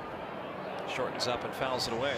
And that's where the responsibility and really understanding your roster and having a feel for, you know, player options and who can move around, the flexibility of your roster comes in.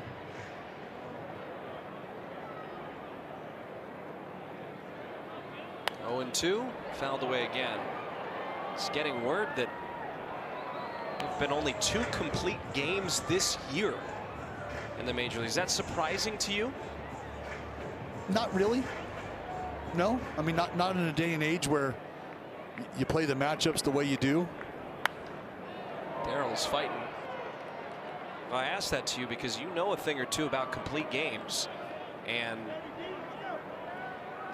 you're not so far removed from the game to where it's foreign, but it just seems like even how they utilize bullpens from when you played to now is so totally different. Called strike 3. Darrell's going to tap his helmet immediately. Yeah, a very emphatic challenge. And look, I believe him. This ball not really close, I don't think. Yep. Has the ball. Athletics have one challenge remaining.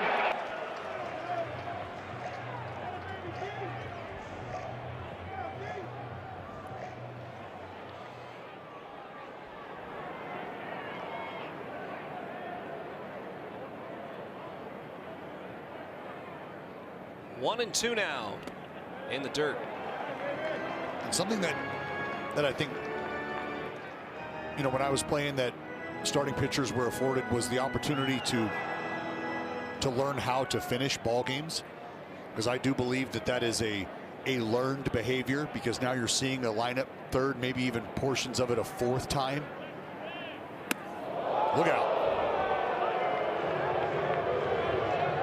Gonna get a sniff of 98.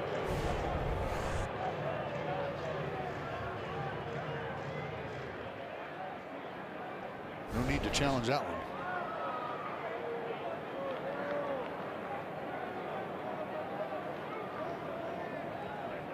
Three-two. He's fighting. Oh, nice catch. Great catch by Afani. Elevated right hand over bare hand. Look at this. Got it.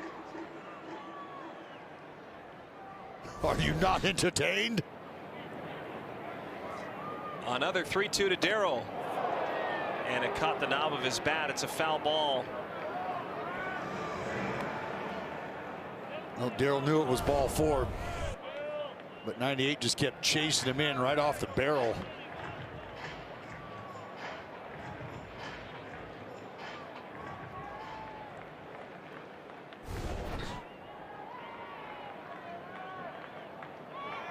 So Darryl will see another 3-ball 2-strike pitch. Taylor to the plate. This little battle here.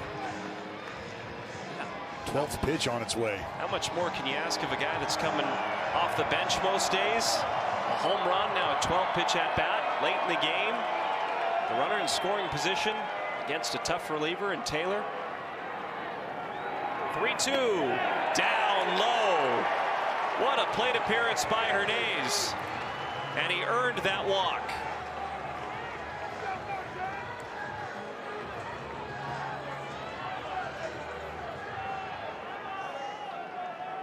They're going to bring Lawrence Butler off the bench with the meeting on the mound, which is brought to you by the injury attorneys of Ashton and Price. Pitching coach Zach Bovee. Well, Bovee just going over the scouting report here against Lawrence Butler, who's in the box getting comfortable.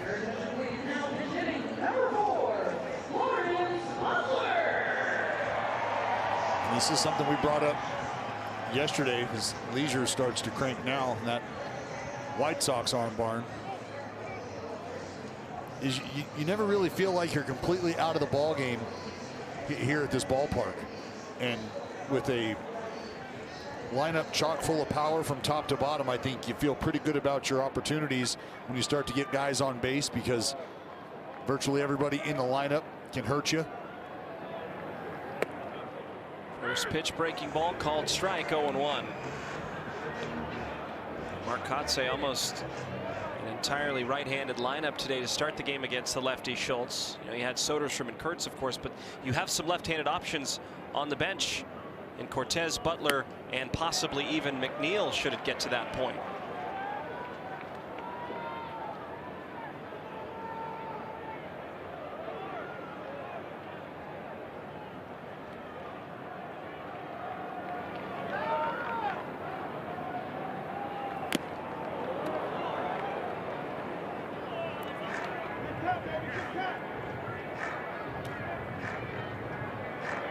Opportunity here with Butler at the plate, Soderstrom at second, and Hernandez at first. 7-1, but we absolutely saw the fight in the A's offensively yesterday. Their come from behind victory. 1-2 pitch. But Butler will go down on strikes with a curveball.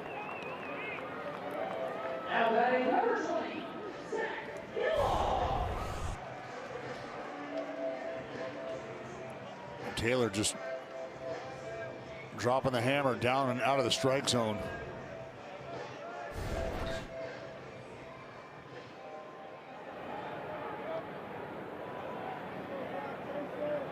Gelof 0 for 2 with a pop out and a ground out. He'll take strike one. And he is going to challenge here. The batter challenging the call of strike. I think he's got an argument. Ball looked a little low.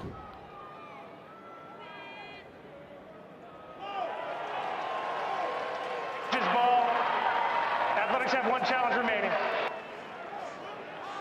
Bill Miller's been challenged quite a few times today. Well, coming in, he'd been overturned 10 out of the 18 times he had been challenged. You said it, there's been a few of them this afternoon. You talk about it all the time, Dallas. You got to be pretty confident to challenge at an 0-0 count. Well, and look, these hitters have a really good feel for the strike zone. They've spent the majority of their professional career building that Rolodex of strike zones. And now I think what the ABS has done, and I've said this multiple times and will continue to say it, is it's allowed them to really, I think, refine their strike zone. Now it's 2-0. Good breaker called strike.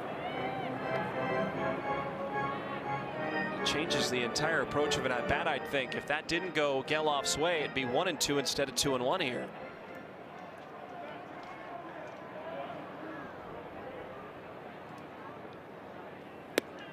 Three balls and a strike. Gelof reaches. He would load the bases for Jacob Wilson, who has feasted on opportunities like this.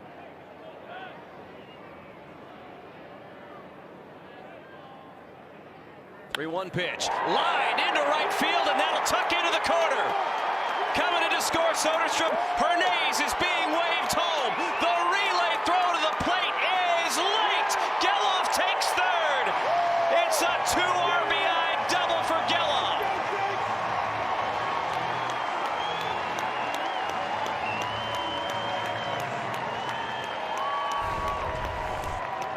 Well, Zach Gelof got a fastball down and away, and you can see him just cut this heater right in half, shoots it down the line. And with 2 outs, the runners are off to the races. And Zach Gelof on the throw home, able to get over to third. Caro decides to tuck it in his back pocket. Gelof reads the throw, says, I'm on my way to third base. And the A's showing a little life here in the bottom of the 7th. That'll be all for Taylor. Will Venable going to the bullpen. We'll be back right after this. A's Baseball is brought to you by Santa Cruz Beach Boardwalk. No matter when your spring break is, you gotta spend it here. Buy online and save now at beachboardwalk.com. Good to see the A's showing late fight yet again. 2 RBI double by Gelof, and he continued to third on the relay throw. First 2 RBIs of the season, second hit of the season, and you know he's all smiles after back-to-back tremendous at-bats. Or excuse me, 2 really good at-bats for Hernandez and Gelof. There was a strikeout in between for Butler. That'll bring Leisure onto the mound with Wilson at the plate and Gelof at third. Jacob 1 for 3.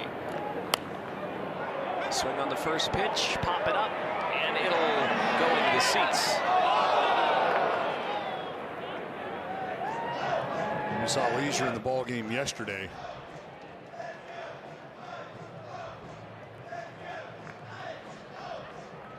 Inning worth of work, couple runs. See if the A's can't tag him again here for another.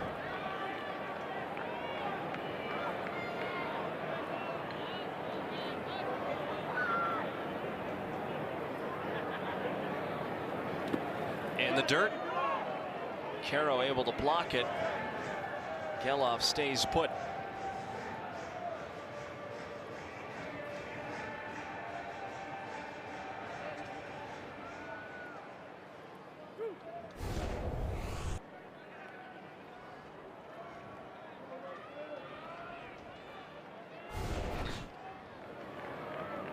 Leisure from the stretch, a 1-1 count to Wilson. And he got big on a high fastball.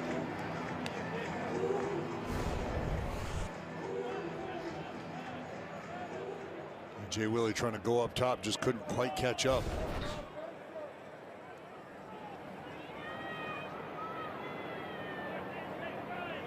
Leisure's 1-2 pitch.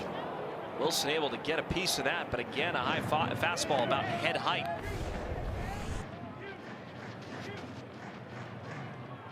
I mean, impressive that he even got the bat to it.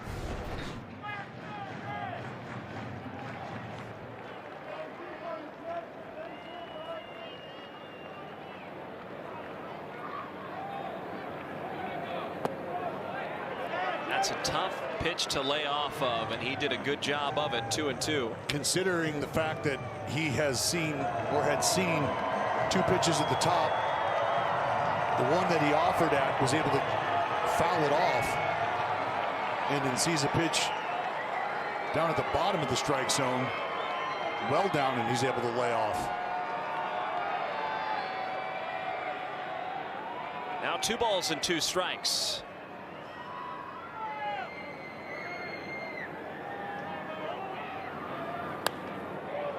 Fouls it off. Jay Willie, a nice little batter here. 7th pitch coming up. A couple sliders to start, backed up by a couple fastballs. And then one of each slider. That last pitch, a 97-mile-an-hour heater. See if he doubles up, tries to elevate again, or if he tries to spin one. 2-2. In the air, foul. Got to respect the fight of Hernandez, Gelof, and now Wilson. Already gotten 2 runs this inning. Third one would feel a lot closer to getting back into this. Oh, yeah. Still down by 4, but doing some work offensively here in the 7th. Another 2-2. And another foul ball.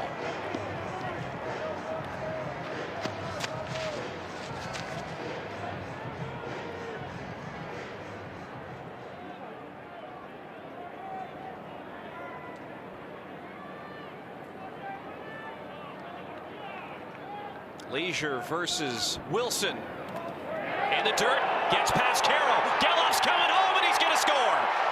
What a read by Zach Gelof, Chris. The minute he saw that ball squirt out of the circle, he was gone. It's a great job of reading the down angle of the pitch from where he was at third base. And what you love is Zach Gelof, like you always want, ends up on that right foot. As the ball crosses home plate, he sees it shoot through Carroll. Just a phenomenal read. Defensive swing foul. 7-4 game now, Dallas. They are working hard this inning. Well, again, just a great job, Chris.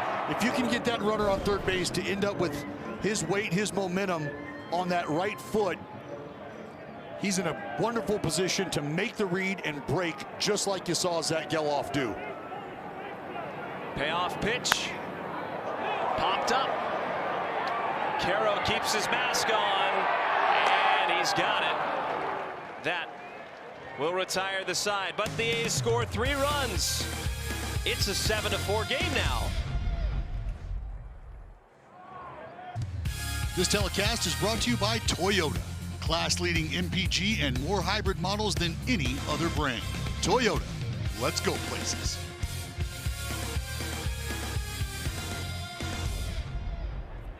It's a 3-run ball game now. Dallas 7-4. After the A's scored a few runs in the bottom of the 7th, Lawrence Butler takes over in center field. Zach Gelof, the biggest part of that inning offensively. 2 RBI double down the right field line, then scored on a wild pitch after an excellent read in between the wickets of Caro. I think you got to give a lot of credit to Darell Hernandez.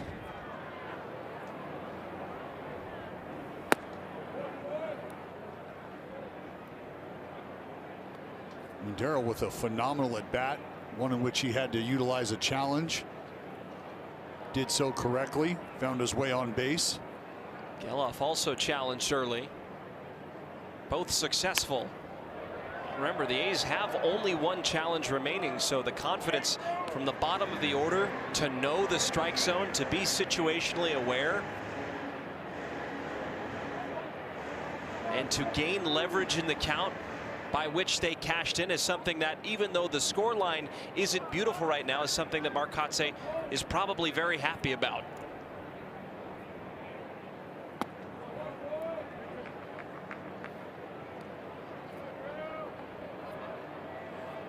And you got your big swingers coming up to lead off the bottom of the 8th. 3-2 pitch. Leadoff walk to Colson Montgomery. Now batting, number 41. Here comes Sam Antonacci. I beg your pardon. Now pitch hitting, number 17. Sam Luis Medina loosening up now for the Athletics in their bullpen. And this is where Will Venable going to start to match up on his side of things. Hernandez is playing in. Will Antonacci show here? No, he will swing away and take curveball for a strike.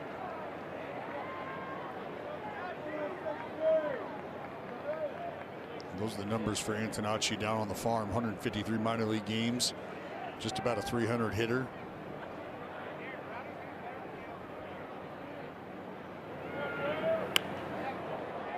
Oh, 2. You know, he played a good defensive left field yesterday. That final throw of the game was on target. Wilson able to dive in safely. He also robbed Jacob Wilson of an extra base hit, so each guy got one on the board, I'd say.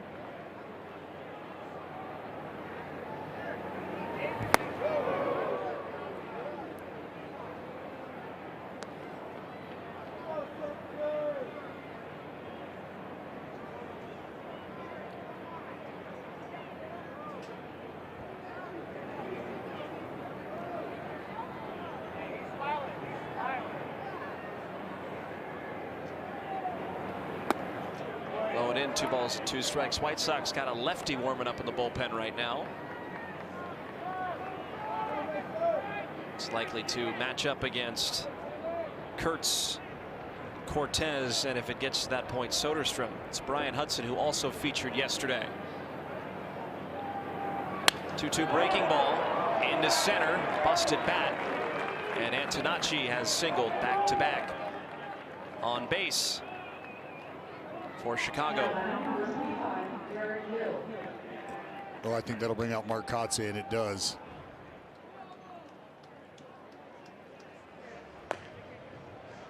He has made it official. It'll be Luis Medina when we come back. A's trail by 3. We'll see in just a bit.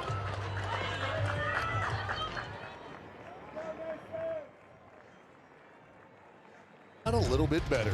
You can enjoy a day game on May 2nd when the A's take on the Cleveland Guardians. You can score an exclusive Sacramento basketball jersey giveaway presented to you by Red Hawk Resort and Casino. Grab your crew and lock in your seats at athletics.com/promotions. That our man Rock.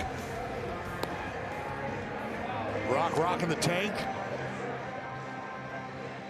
That a baby Rock. Well, those ain't stock right there. Those ain't stock. Can't wait to see him wearing the Sacramento basketball jersey. Well, he'll be threaded up, no doubt. No doubt. Threaded up on the mound right now, Luis Medina, 7th appearance for the right-hander. Coming in a spot where you're going to need some outs. These are some big outs here, Chris. We watched this Athletic offense chip away yesterday, and it was due in part to what they were getting from the defensive side. Great support from the gloves out there. Able to keep the ball game where it was, cut down a couple run scoring opportunities for the White Sox late in the game. Hill pops up a bunt, got a chance to get it. Langoliers quick to the ball, makes the catch. The exact result desired happens. 1 away. Dare I say, Shea Sprangoliers springing out from behind the dish. Heater up top, and you can see the bat angle drop ever so slightly. And Shea, about as good as it gets from behind the dish. No problem springing into action. Here's Benintendi now coming off the bench. You can sense with the way that Will Venables playing this right now, there is pressure on the White Sox. That goes high and away all the way to the backstop. Shea couldn't corral that one. And everybody moves up 90 feet on the wild pitch.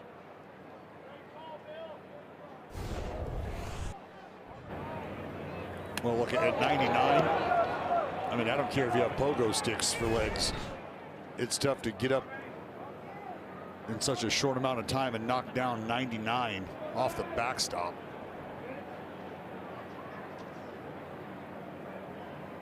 Infield is in. There's the strike, 1-1.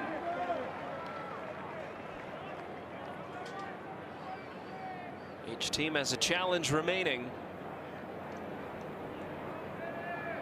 7-4 game. At third is Montgomery. At second is Antonacci.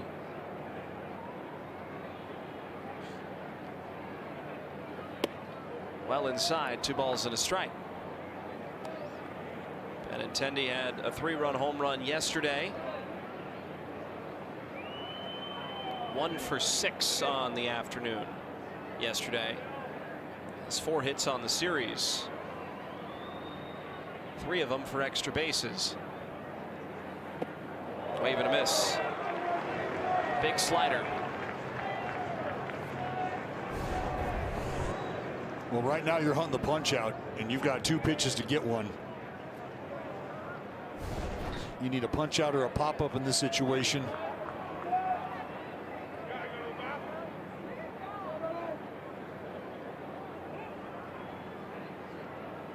Two, and he got him. Medina stuck with the slider,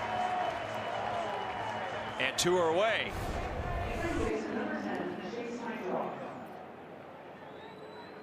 Well, slider inner third. Benintendi just not able to pick up the spin. And Luis Medina got an opportunity against a tough hitter right now to get out of this. First pitch strike, 0-1. It's 97.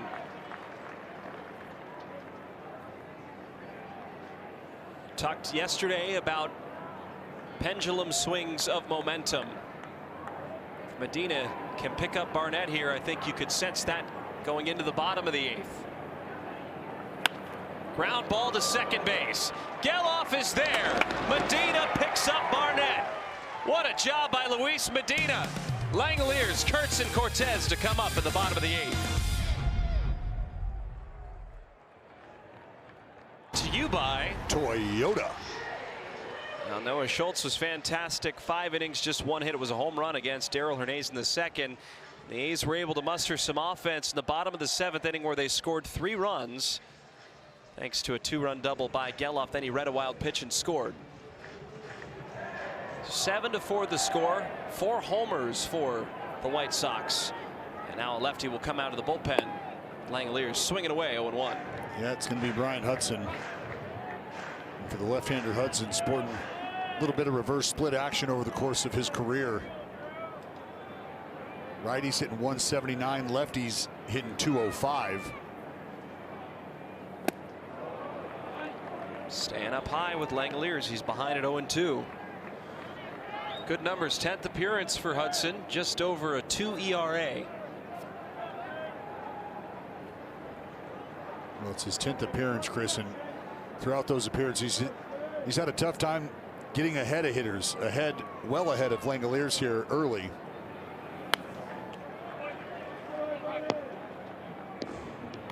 The White Sox have shored up the defense. It'll be Peters out in center field, Antonacci in the left.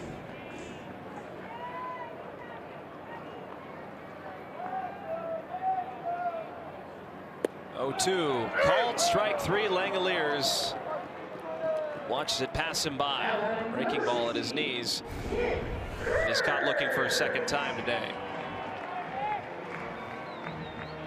That's a big bender. Sweeping action.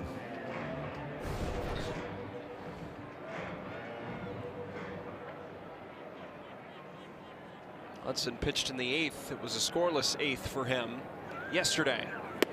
Now Kurtz takes a big rip at a breaking ball, 0-1. It's like he's spiking that sweeper.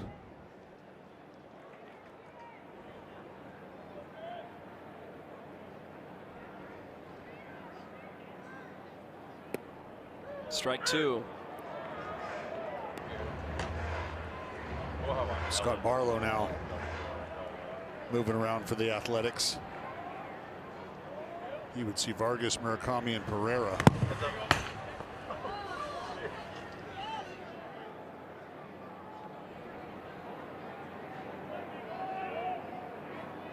Oh-2 breaking ball lifted in the air to left field. Antonacci going back, still going and making the catch at the warning track.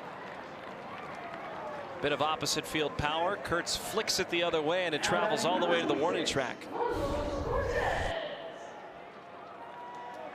And that's what's been really impressive for Nick Kurtz, is the ability, as you said, Chris, I think it's a great way to describe it at times, just kind of flicking the baseball the other way.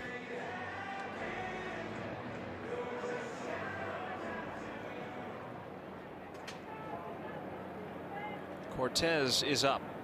Grounded out to short off the bench. Takes low and outside, 1-0.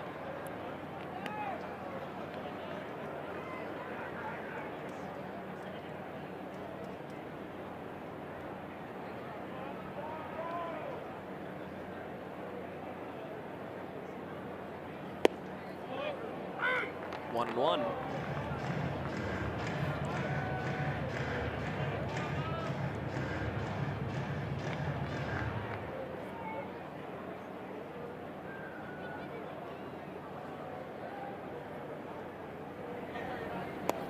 Two balls and a strike. Yeah, Muncy waiting on deck. You know, he's got some power. Don't know if Hudson will stay in the game for Muncy, as there is a right-hander warming up in White Sox territory.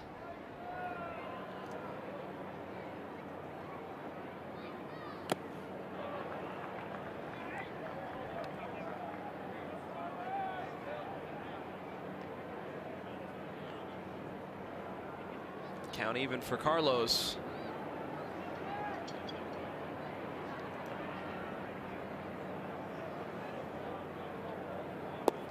Three balls and two strikes. Just seems like every time he comes to the plate, he works the count full. Well, it's a great at bat. We've talked about why Carlos Cortes is on this roster, and this is a huge part of it. It's just quality AB after quality AB, regardless of the result.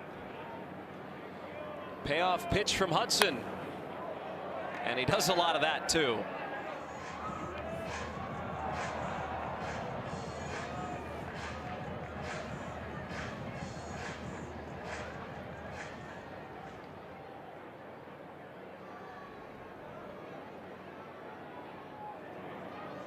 Three and two. The other way, fair down the left field line. Antonacci over to get it. Cortes pulls into second base. How about that? Just a beautiful piece of hitting from Carlos Cortes. A great job at the dish to battle. Finally gets a pitch he can handle. Pretty much sticks the knob of the bat in his belly button here, Chris, and just trying to, look at that. He hits this ball off his belly button with one hand. Just an incredible job at the plate. This is what barrel awareness looks like. And not all barrels are created equal. And this is a great example of what I'm talking about. Watch the handiwork here. Look at where he hits that. I mean, the swing is essentially just starting. He hits it so deep. But you got to be able to pull your hands all the way in to get the barrel into the zone quickly. I mean, look, these guys at this level are just freak athletes, but the hand-eye coordination that's required to put a barrel on a baseball today with the limited time you have to react. 1-1. High fly ball. Deep left center field. Peters going back, trying to fight it. He's got it. Muncy gave it a ride, but the A's come up empty-handed in the 8th. 7-4 to the 9th we go.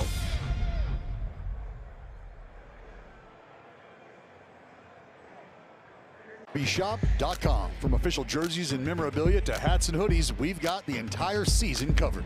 Visit MLBshop.com/athletics, the official source for your athletics gear.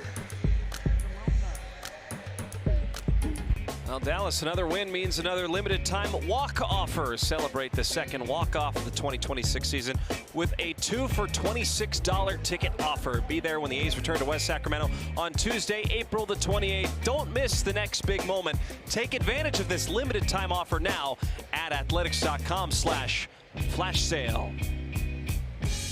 I'm on board with that.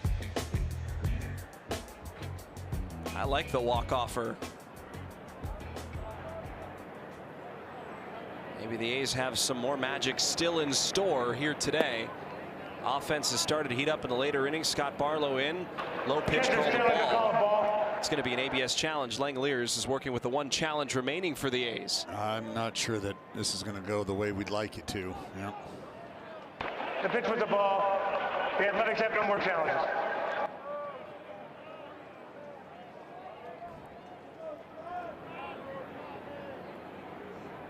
Vargas a 2 for 2 day with a 2-run home run, 2 runs scored. Grounded to short. Wilson gloves, gathers, guns, and beats out Vargas. He thinks he's safe though.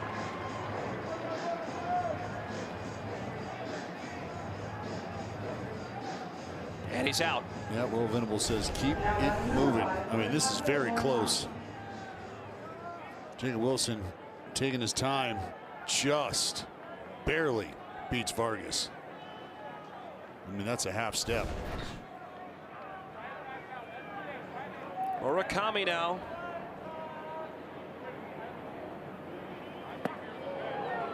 Swing and miss on a curveball, 0-1. Munetaka 1 for 4 with a 2-run home run into the trees back in the 5th inning.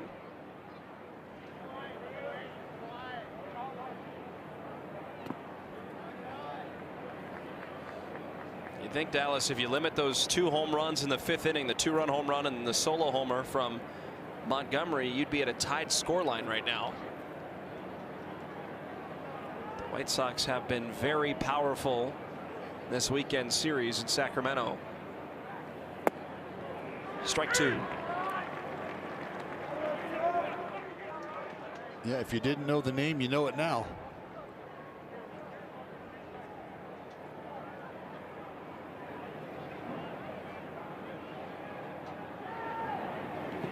In the dirt, good block by Langeliers, despite the fact that no one is on the base paths.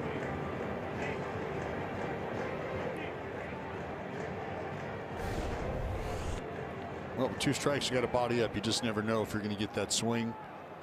And in the event you do, you want to be able to give yourself a chance to throw him out at first. 2-2, a wave and a miss. Struck out Murakami. 2 gone. Now batting number 28, Everson Pereira. Barlow doing a good job of keeping it away from Murakami. Looks like that's probably where you're going to have success. He's done a good job of driving the ball back up the middle, and obviously the pull side power ever present. Everson Pereira is up.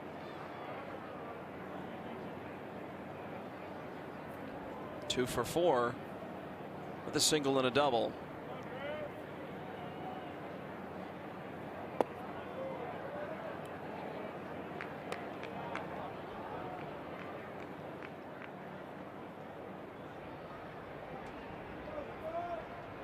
Sir Anthony Dominguez warming now for the White Sox.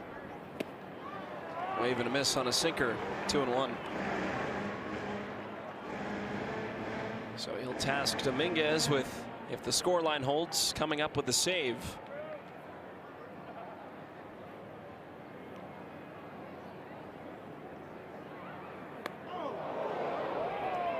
That was thrown behind Pereira. Barlow lost control of that one. And Edgar Quero will see action in the top of the 9th. Well, looks like this catches him right on his wallet. Yep. Sliding glove, which probably has a bit of padding too. Yeah, I'm not sure there's a better place to wear one.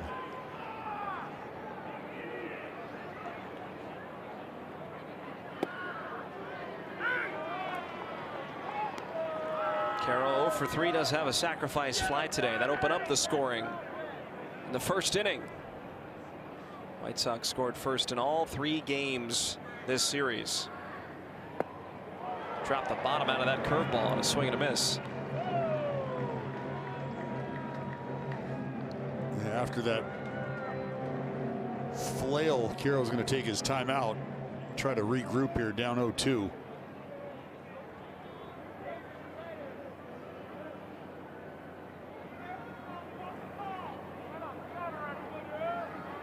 Two in the dirt. Dallas the A's to come up the bottom of the 9th should there not be any changes. Soderstrom, Hernandez, and Butler.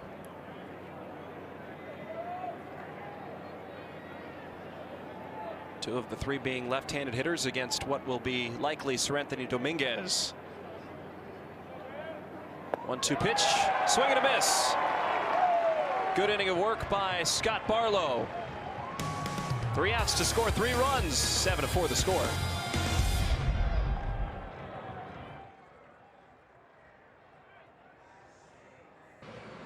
Welcome back. Time now for your play of the day, presented by your California Ford dealers. Geloff double down the line. Get that line moving. Soderstrom would score. Hernandez would score. Geloff would move over to third on the throw in. And that's how the A's were able to close the gap here. Still chasing 3. You've got rally beards, rally lids all over the ballpark. He knows the drill.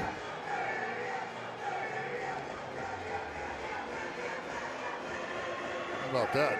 Let's see if he can't sniff out a W here for the green and gold. It'll be Seranthony Dominguez with 3 saves under his belt so far this season. We saw Seranthony yesterday.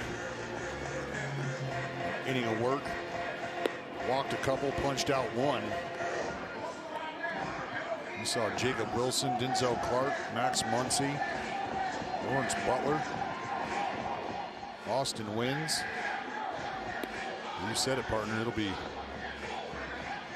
Sodi, Hernandez, and Clark here in the bottom of the 9th inning. A's looking for a 4 spot.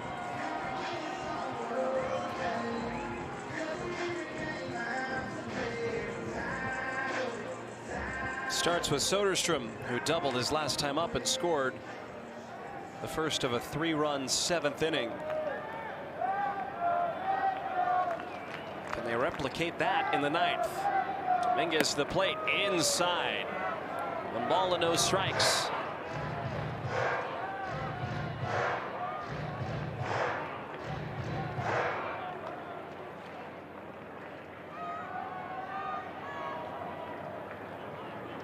Saw Dominguez yesterday's game. Had a scoreless 9th, but there was some traffic.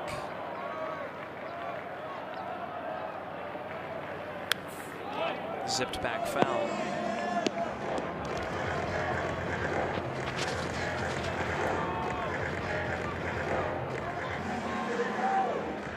Has converted 3 of his possible 5 save opportunities this year. Called strike on the breaking ball to the back door. A's have no challenges remaining, so they will have to trust Bill Miller's strike zone. Has seen a lot of challenges today. 1-2, foul back.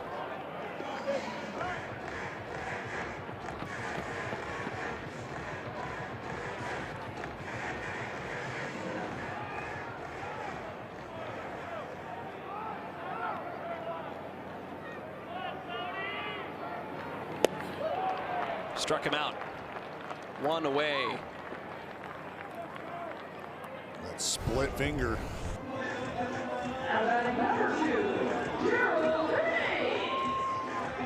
Split stays up, just starts to work away from Soderstrom.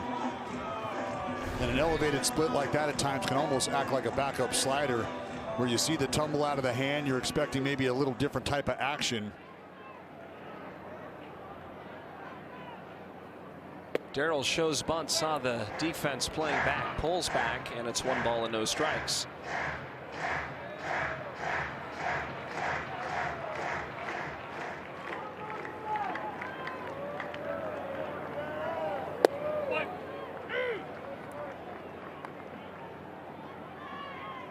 Well, I was highlighting Gelof's performance in the 7th inning. You made the observation of Darell Hernaiz' 10-plus pitch at bat. Ended up being a walk. That set up the chance for Gelof to drive in 2 runs. It's a 12-pitch at bat for Hernaiz.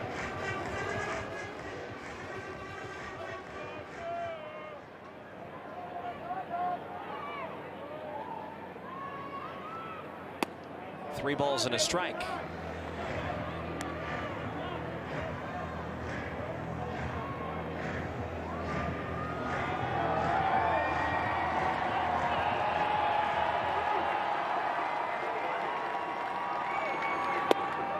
One called strike on the fastball. Darryl doesn't like it. Well, it's a pretty good pitch. I know it's probably closer to the top of the zone and in, but I think as a hitter, when you have your eyes set elsewhere and you get a ball on the opposite side of where you're looking, it can feel like it's crowding you. 3-2, way outside. Darryl draws another walk. So the A's have a base runner in the bottom of the 9th with Butler coming up.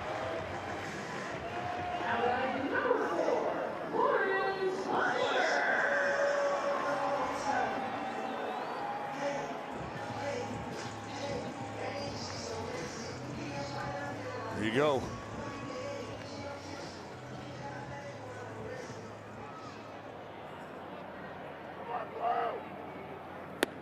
First pitch swing and a miss.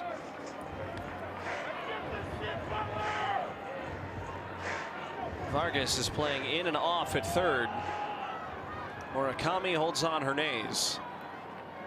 A 3-run game. Lost control of that. Sweeper away. 1-1. A's have not been bad at waiting pitchers out late in games. And if Butler can reach, tying run would come to the plate with McNeil grabbing a bat waiting on deck. 1-1. Lifted in the air to center. Tristan Peters calling everyone off, and he'll make the catch.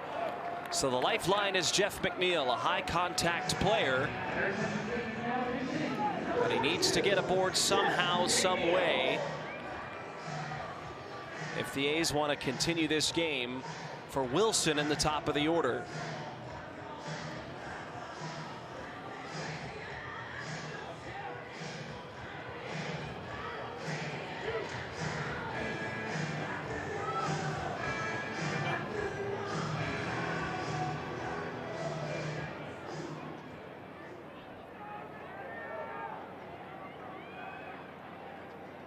Darrell's going to take second base. McNeil takes a called strike.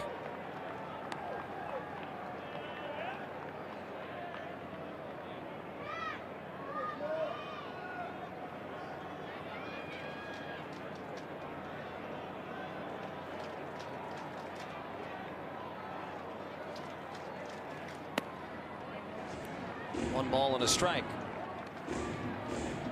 To have McNeil as a weapon off of your bench today, a guy that can put the ball in play in a spot like this, I think this is the perfect time to deploy him. Oh, no question.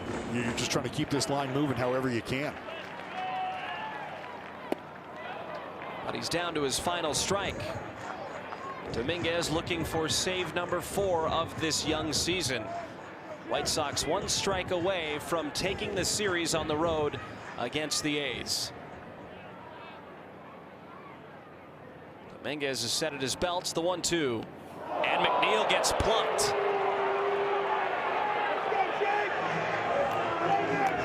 So Wilson will come up here. Dominguez lost control of a fastball, and the tying run does come to the plate after all. And that's all you're looking for, is the ability to change the game with one swing. We talk about it a lot. If you can stay within a swing, you like your chances with this lineup. Jacob Wilson, a guy who's flashed some power this series. Got a meeting on the mound now. Bovee out to talk to Sir Anthony Dominguez. This meeting on the mound is brought to you by the injury attorneys of Ashton and Price. Remember, Wilson homered yesterday in the second inning.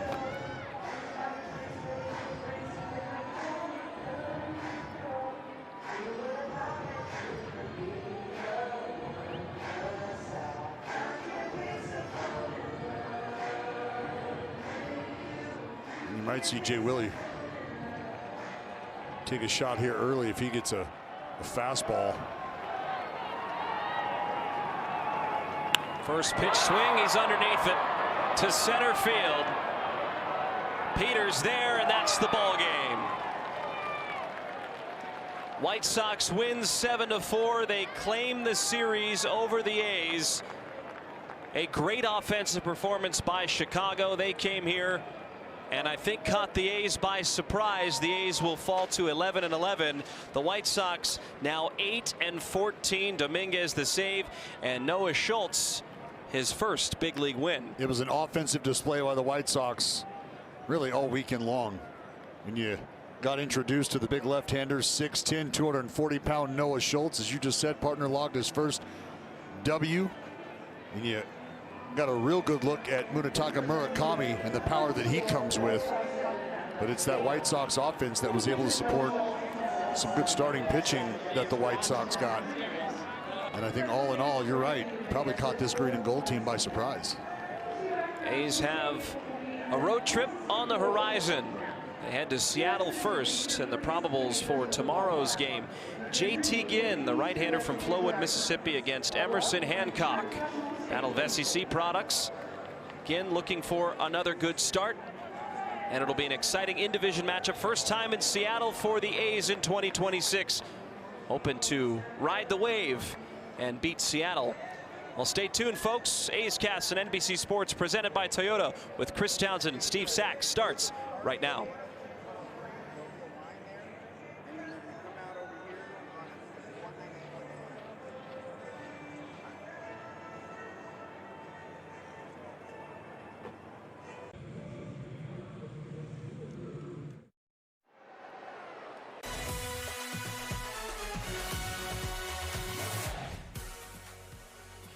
Jacob Wilson got the pitch he wanted right there. Oh, didn't he? You could tell he wants that swing back. Unfortunately, the Athletics would fall to the White Sox 7-4. The only good news I do have, the Mariners took down the Rangers today earlier in the Pacific Northwest 5-2. So Texas